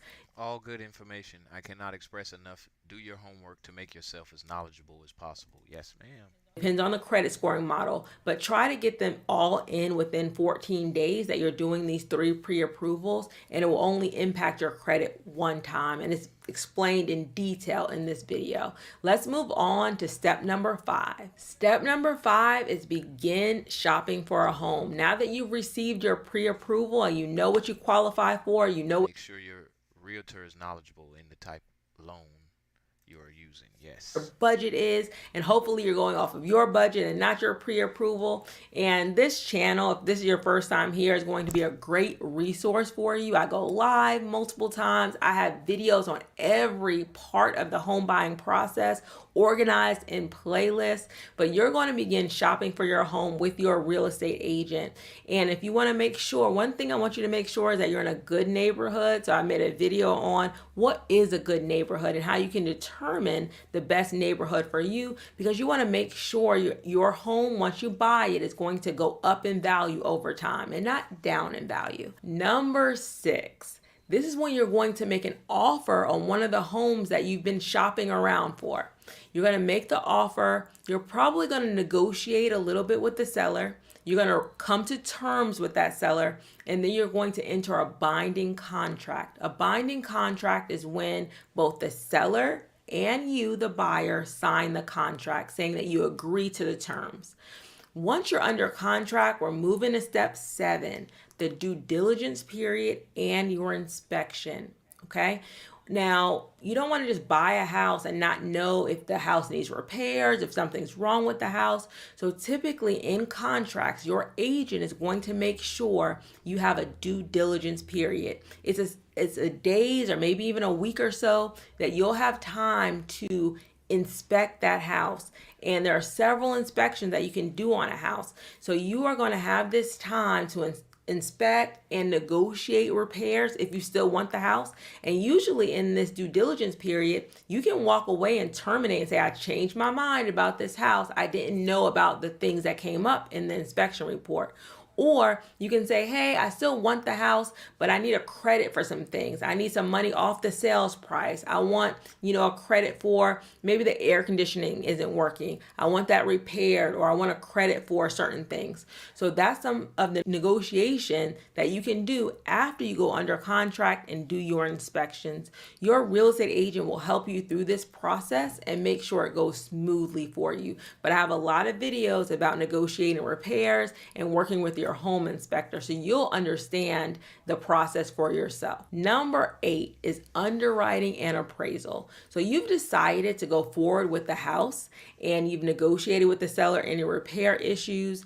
Now you're pre-approved. You got pre-approved in step number 4, but you're not fully approved. And this is when you typically go through underwriting. And underwriting is part of the borrowing process where they take you from pre-approved to approved. Now they're going to actually verify the things that you put in your application. So at the very beginning, you probably said, I work at this place, this is how much I get paid, that sort of thing. Now they're going to actually call your employer. They're actually going to call or require paperwork from you. If you are, renting a home right now, have you ever been late on that rent? How long will you be working at your job? Are you working, you said you were working full time, and your job, they call your job, your human resources, and they say that you're a temporary employee.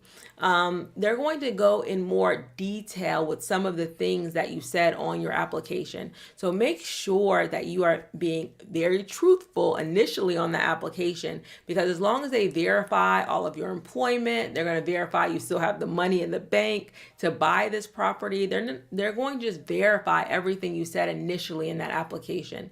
I have 2 videos you may want to watch after this one. One is an underwriting video. It kind of goes through underwriting in greater detail. And then I also have a reason why some loans get denied after you received a pre-approval. You want to be cautious not to do any of those things. So step number 8 is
Alright, I'm back. This work. I probably gotta charge up my glasses. Put my vest back on.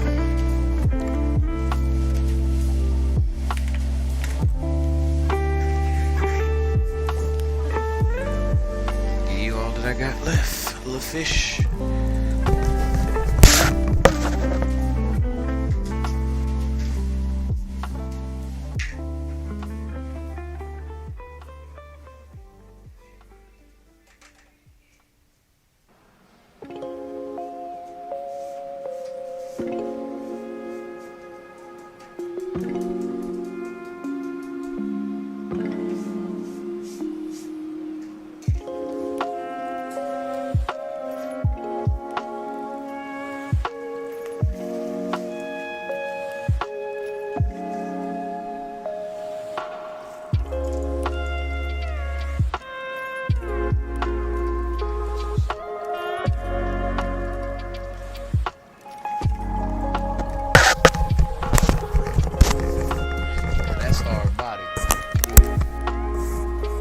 That commercial I just watched was Hard Body for PUBG.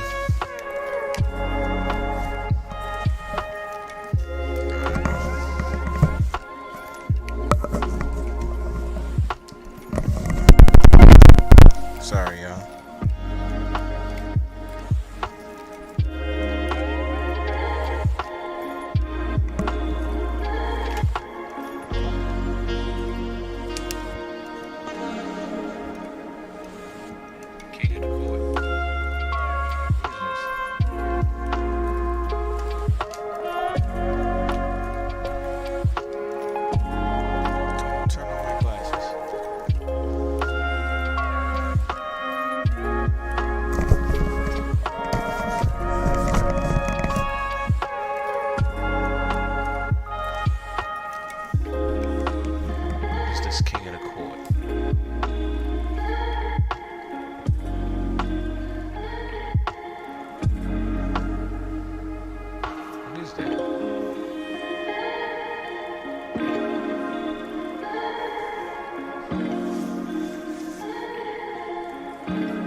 We'll at least go over there. We're playing the event that's going on. Put my vest back on. Charge my computer up.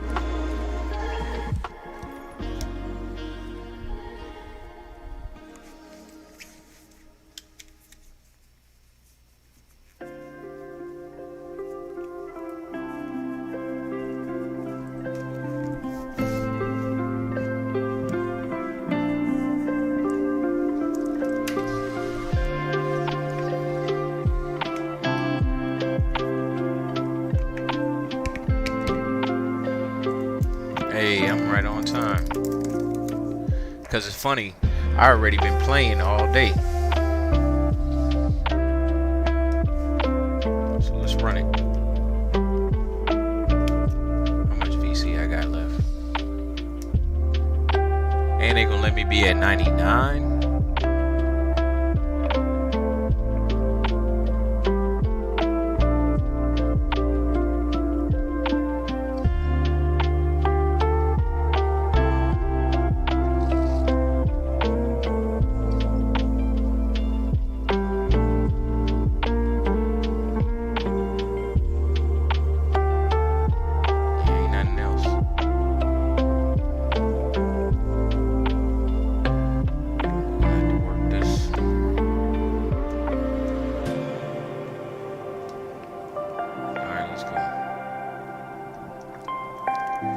I gotta take this stupid outfit off too.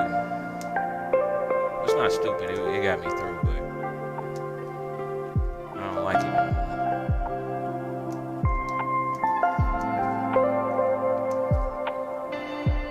Wear these dress pants.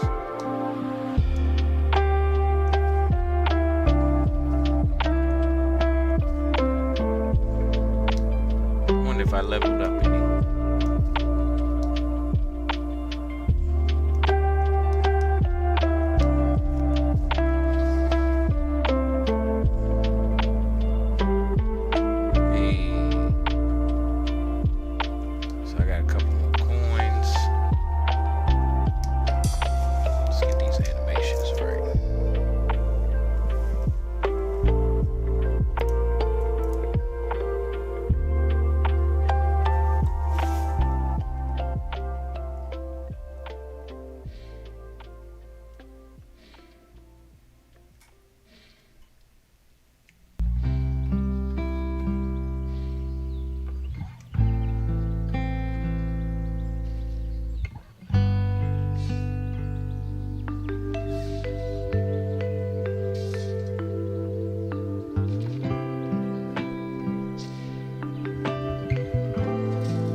There we go. Now that's a better outfit for a guy. Alright.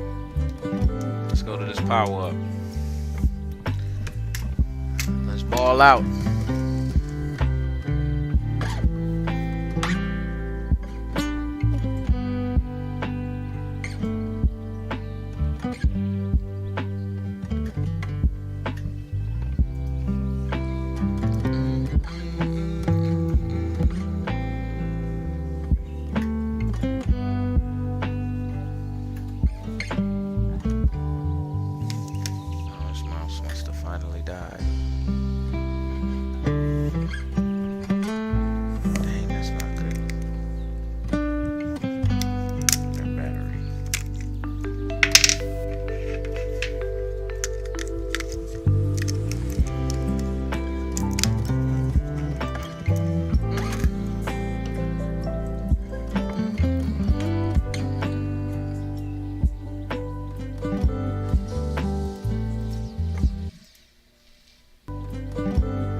Let's go.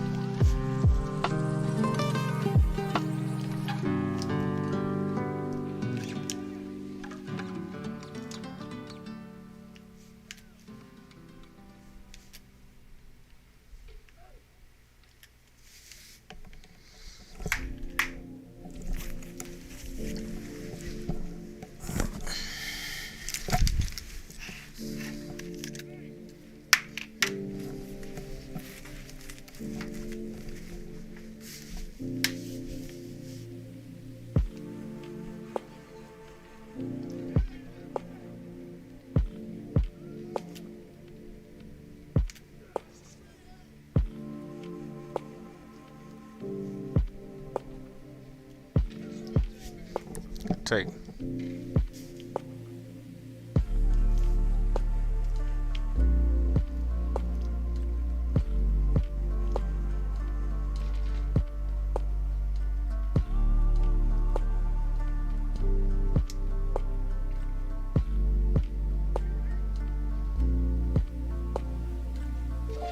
Good shot, boy.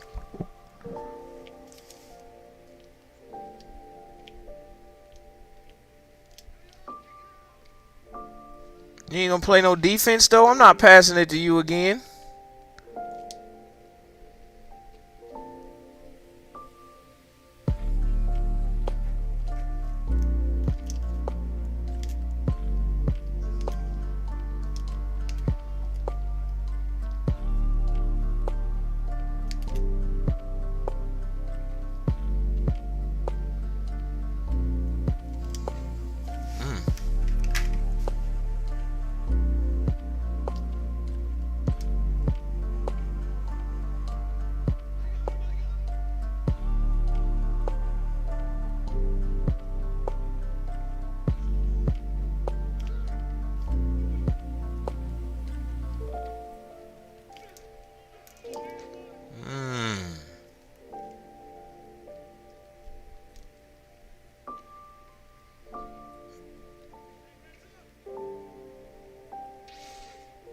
Good shot.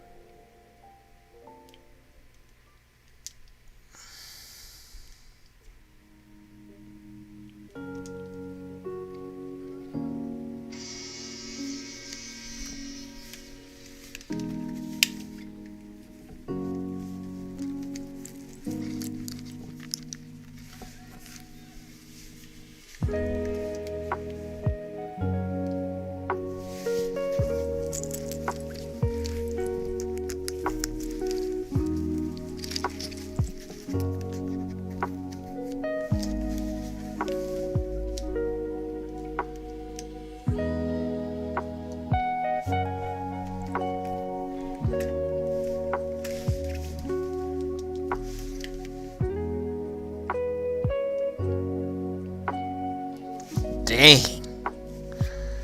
Dang.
If I get with the right team, it'll actually be fun.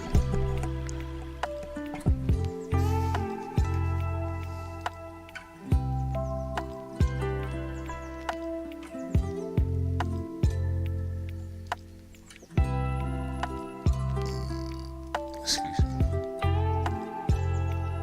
Hey, and I get some good defensive. What?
finished, boy.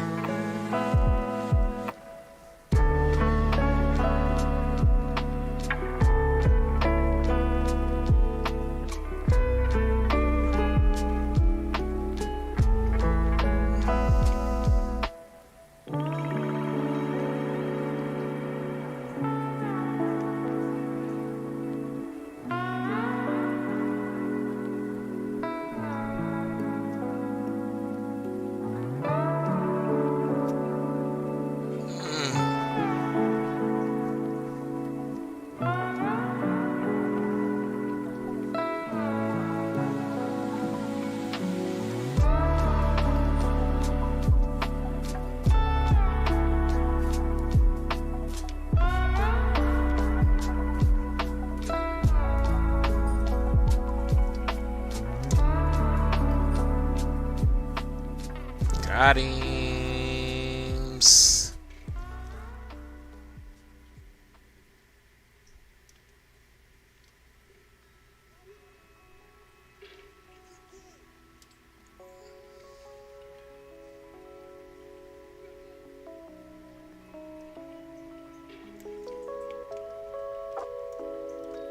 Good D.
One touch without a rope is all it takes. Never let go. This pan is proven to perform. Over 90,000 of our pans can be found delivering on the line of over 1,900 of the world's best restaurants. In over 678 cities, Made in Cookware performs night after.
take.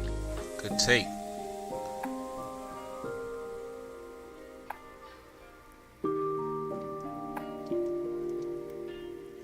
That's off.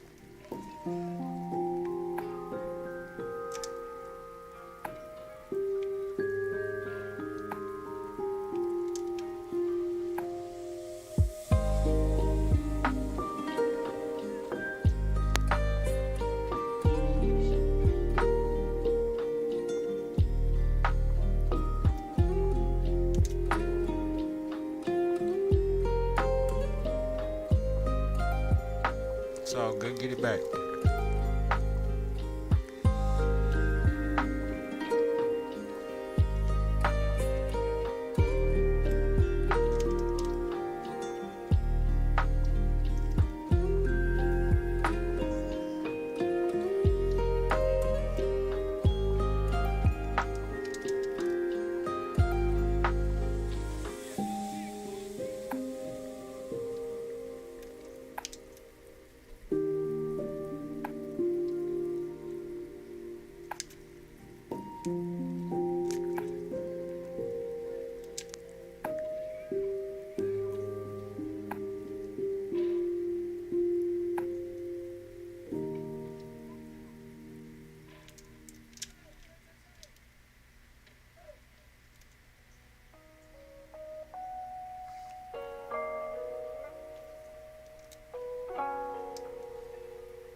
What are you doing, black shirt?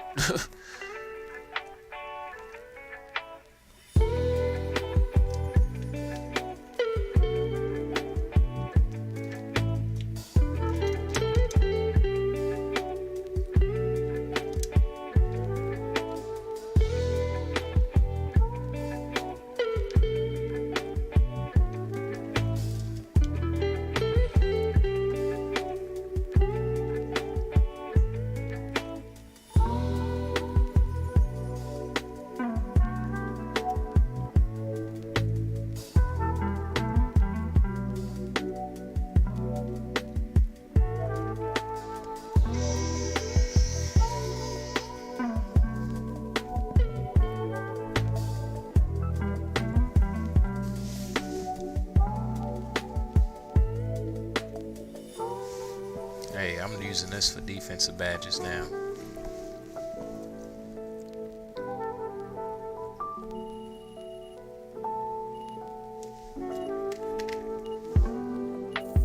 Oh, I didn't get it like I wanted it.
Got his hands on the ball.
Hey, what's good, Limitless? Yeah. Nah, I haven't.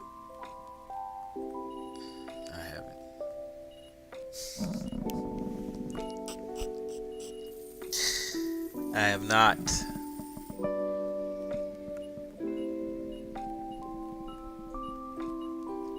I have not.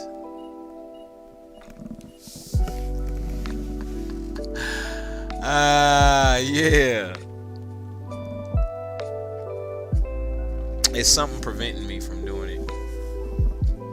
Gotta be. Because I'm a man of my word. I do the things I say I'm gonna do or wanna do. Something gotta be holding me back right now. How your day going, though? Hope you're having a good Saturday so far.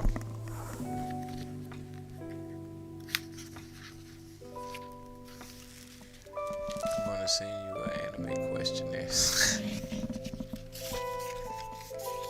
Got jokes. You got jokes. That's good. I love that one. That one made me smile.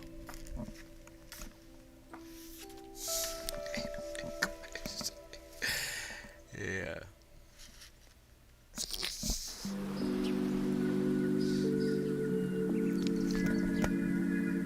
Oh man. What you doing today? You getting on the game or what? What's up? What it's looking like? You see, I'm already what that is, 4 hours strong right now. 4 hours. I'm good though, just got done with breakfast. Hey, that's what's up. Oh man, that mean your day just starting, so you ain't hitting on nothing. Oh yes, you are hungry. I got you, boy. I'm gonna feed you as soon as we take our next break. Man, you'll get something to eat. I want to just see how. Let's do a 24-hour stream one day. Hell yeah. I'm doing so this weekend I'm doing 15 plus. So right now I'm at 9. Well, no, I'm at 10. Because last night I did 5 hours and 55 minutes. Now I'm at 4 hours and 12. So I'm almost at 10.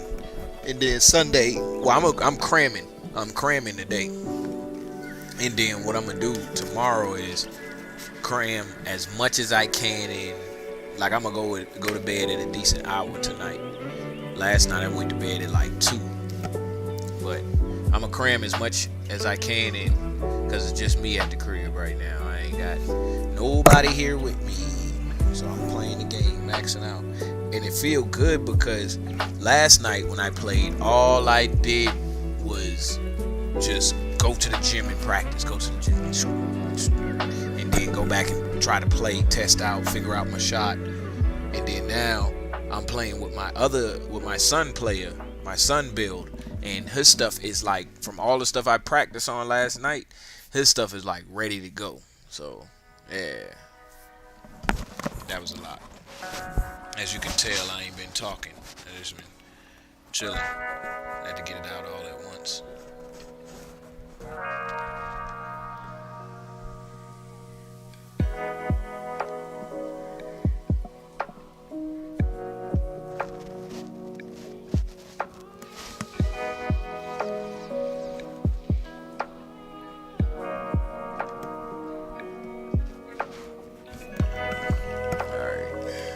Let's do it.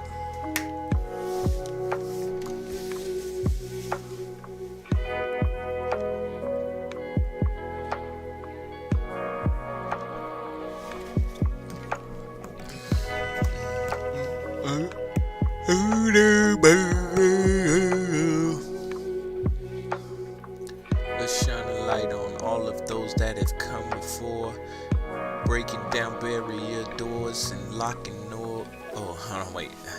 Breaking down barriers and unlocking doors. Huh. That was supposed to come out differently on that last line. Alright, let's go.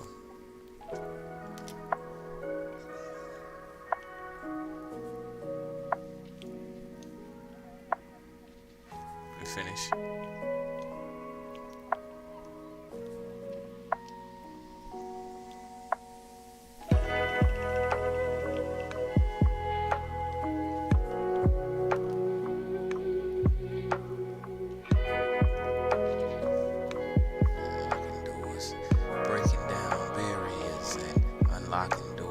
I ain't gonna stop hearing that line. Even though I was just trying to come up with something real quick off the top of my head, I'm not gonna stop hearing that line.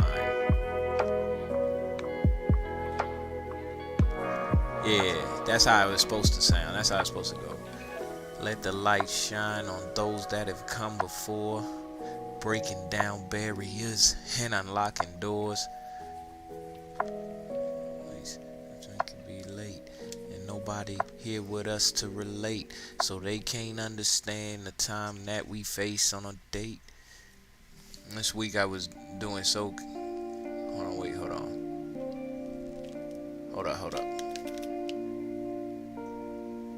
Oh, my bad. It's eyeball. I'm thinking I'm on defense. This week I was doing some character cleanup on my accounts and updating my inventories. That's right. Yeah, you gotta stay tight on that stuff. Them people alive too. They wanna play. I mean, they wanna live too. They don't wanna be left on standby. Good work.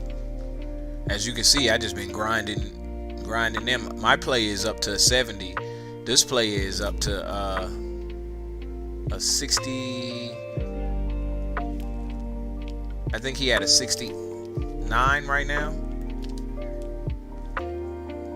If not a 69, 66.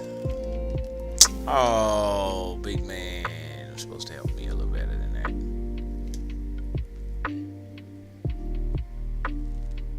Good shot. Good steal, big man. Pass the ball back to the lightning dude. Pass the ball to the lightning dude. Let him get his workout on. My turn. They don't be knowing what to do in this thing. I'm about to. Give me that shit. Pass it to the dude with the fire. He the one supposed to be playing. He 99. Let him play. Thank you. Now, if you pass it back, that's something different.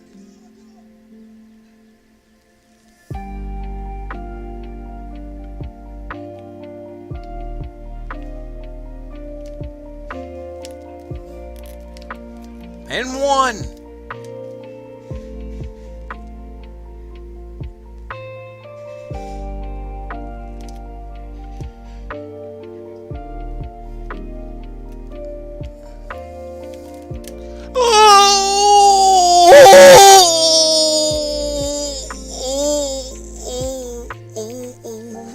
Make them look terrible.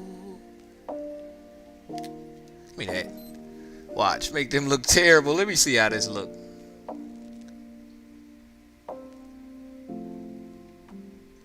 Oh, I made him feel terrible.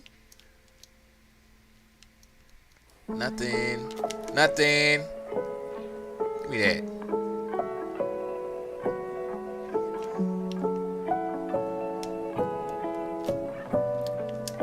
I should have just dunked it. Tried to at least.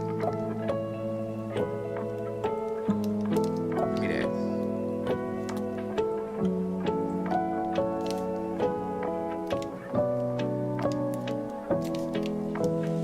Too easy.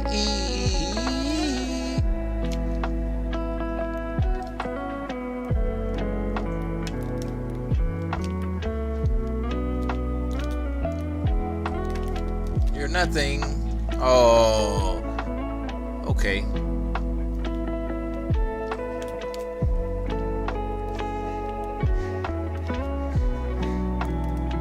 In your face. Let me get it back. Oh, good work, fellas. Good work, y'all, too. Give me that.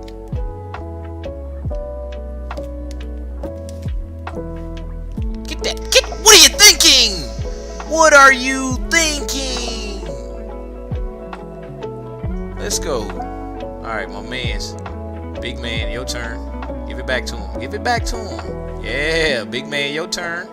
Good shot. You gotta finish that. Y'all turn. Don't let him work you. Nothing. I'm out. Good finish. Let's work. Let's work. Don't let him shoot that. Good board. Go ahead. All the way. Finish. Get it back. Get it back. Good. Ah! We know you ain't mean to do that.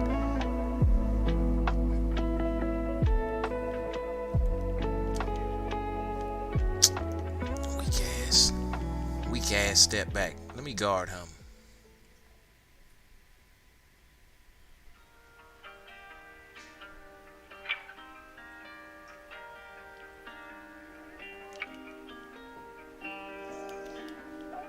Good D. Get the read. Nothing. Idiot. Your world, your world.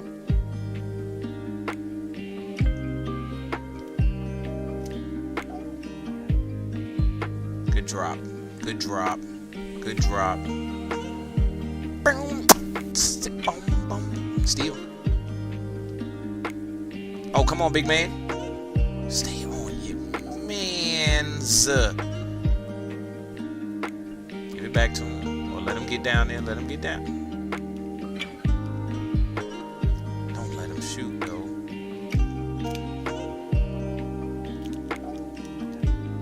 He off. They gave it to him. Come on, big man. I'll get you down there. Go ahead. Work out. Work out. Good drop. Get it back. Don't you shoot it. Nothing. All right, everybody turned up. Let's go. We down 6. Everybody on fire. I'm about to blast off. Blast off. Watch. This should be fun.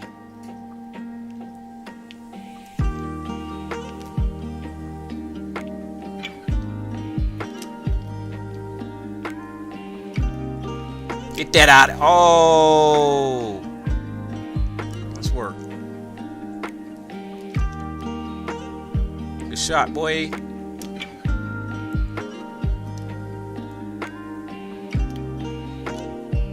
All right, let's work.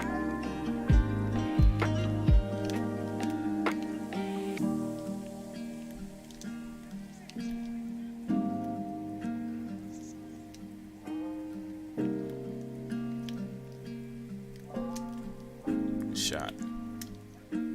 Y'all got to be able to handle it, though.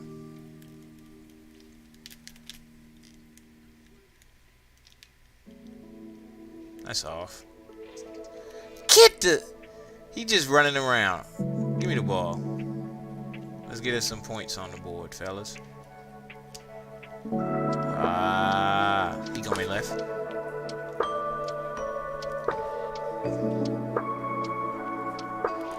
You gotta at least get out there. Oh, this is game over then. Y'all couldn't handle it. See? You can't handle it.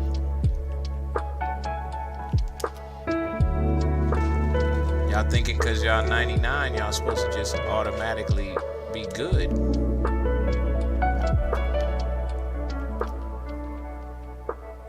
I'll take that.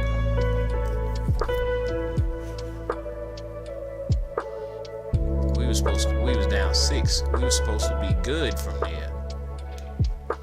Not get blown out the water. I see y'all boys.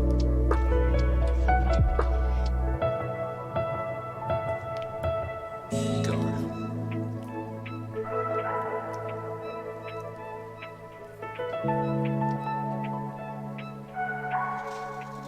Yeah, you guard the other man.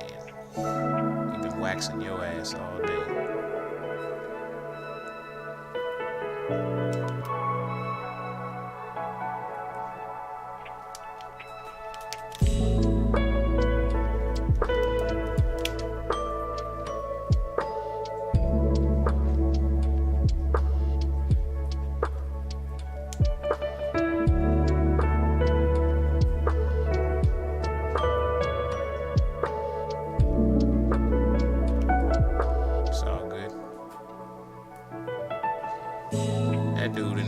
was the one that gave us all the points. That was fun. Yeah, dude in the green. He couldn't even guard him, so that was fun. I want to stay in the power up, but let me see if it's worth it. Let me see what badges or how much badge points and stuff they gave me.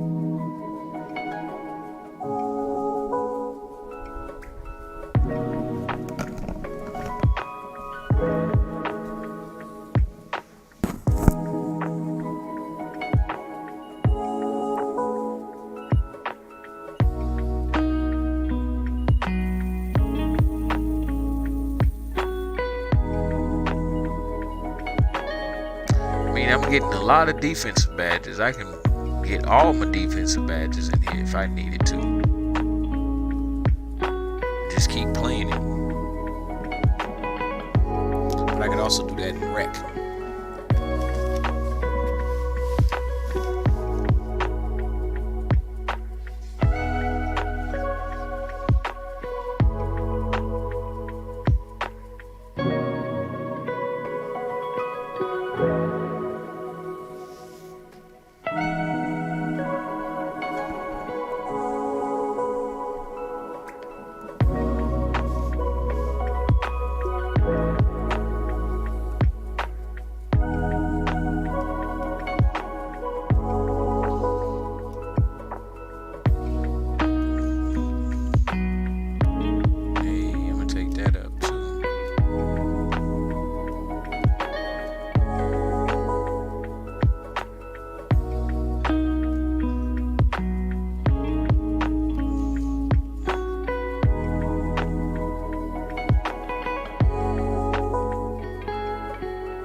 Real quick, get warmed back up.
won't let that happen again.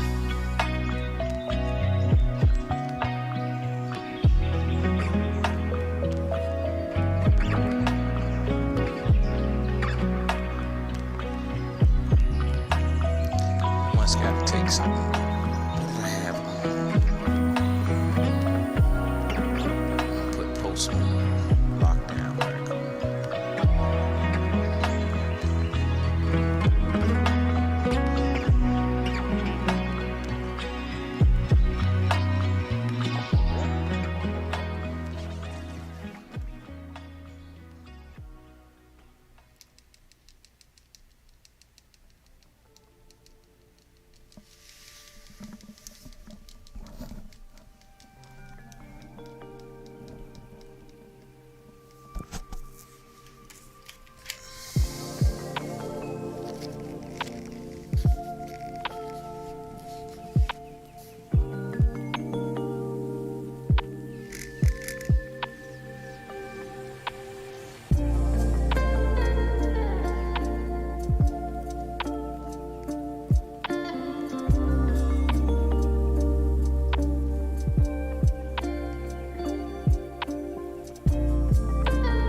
Good shot.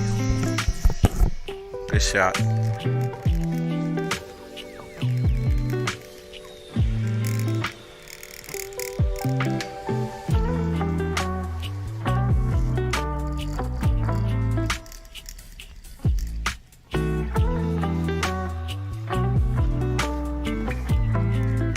I like y'all 2K, y'all giving out some differences in play out here.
Hey, I want that one.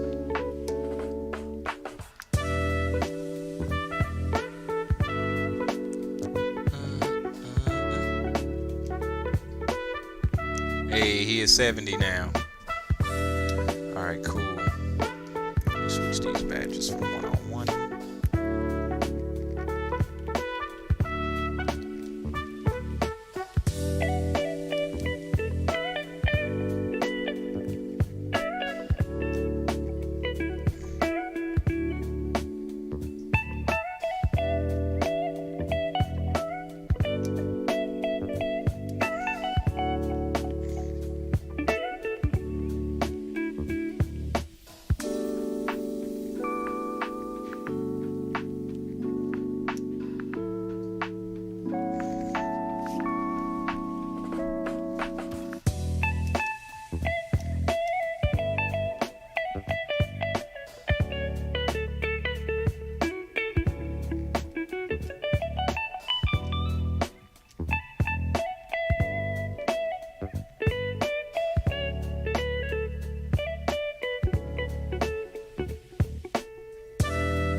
That's good. My playmaking it. Yeah, there you go.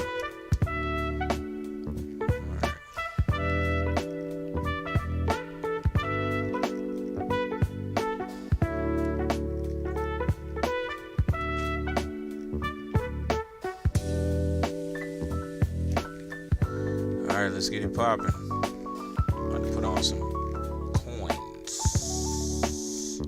I got a 2-hour coin. I think I just want to get a good solid hour in.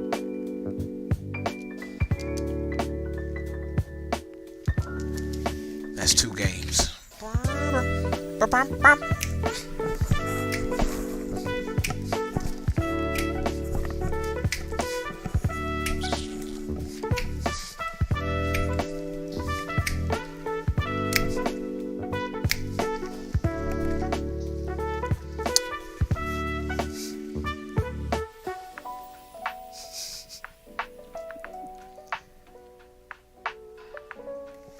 Yeah. Oh, true.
Shot.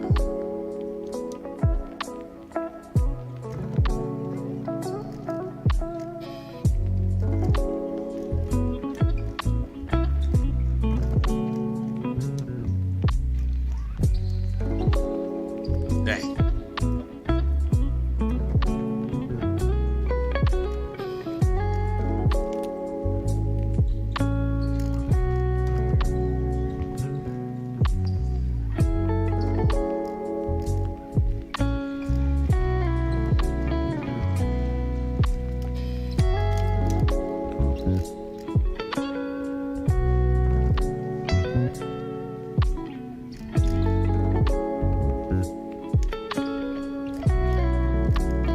Good shot.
That was terrible.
Got that other playmaking badge.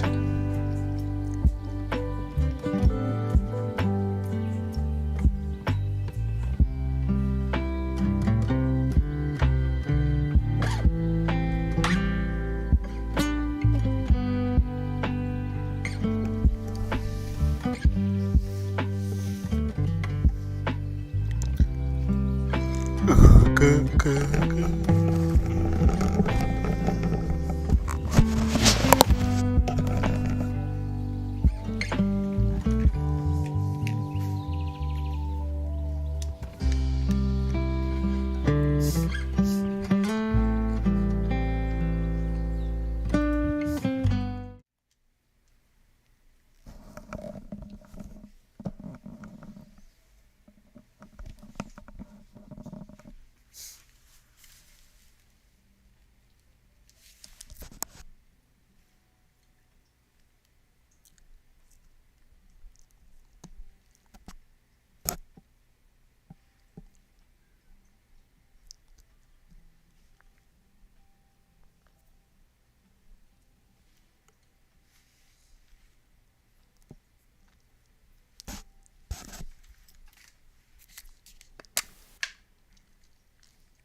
Oh, I'm still on pause. Sorry, y'all.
Yes. Yes.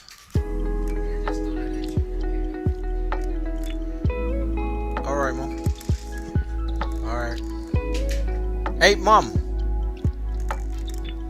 Who all is here? Who all is here? Same people?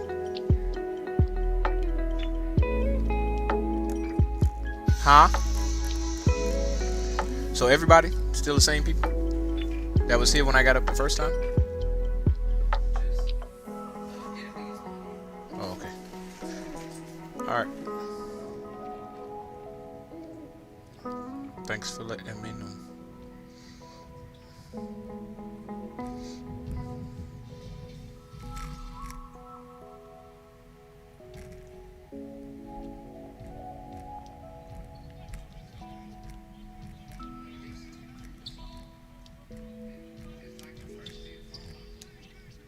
Say today is?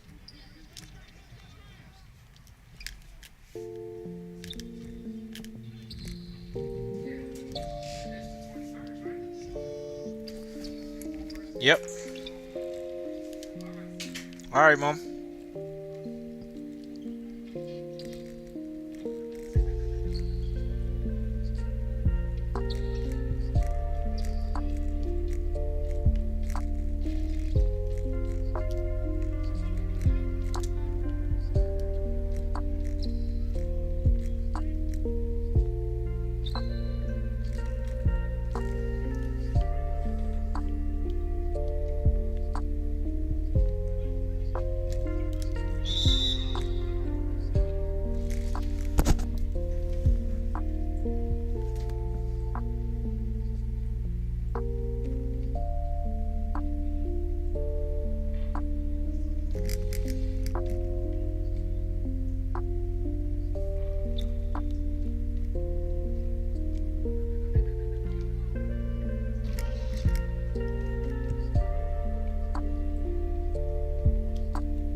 Give me that.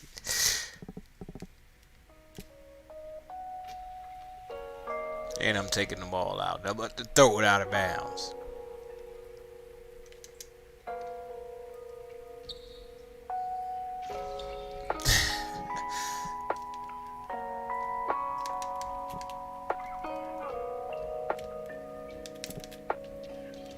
That shit. Hit your ass with an uppercut.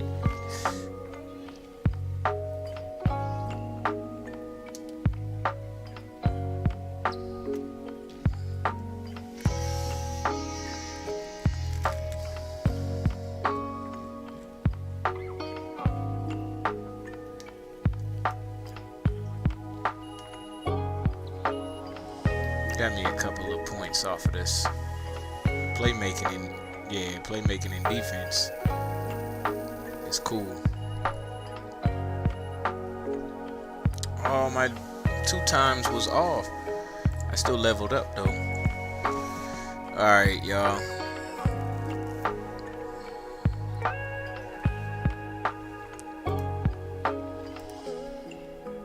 I'm gonna go ahead and take my dinner break. Damn. That's 5 hours right there. I'm gonna go ahead and take my dinner break. And then I'll be back in a few. I'll hop on with my other son player, with D-God. I'll wait 6 more minutes. Hold on, King.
I'll be back later, y'all.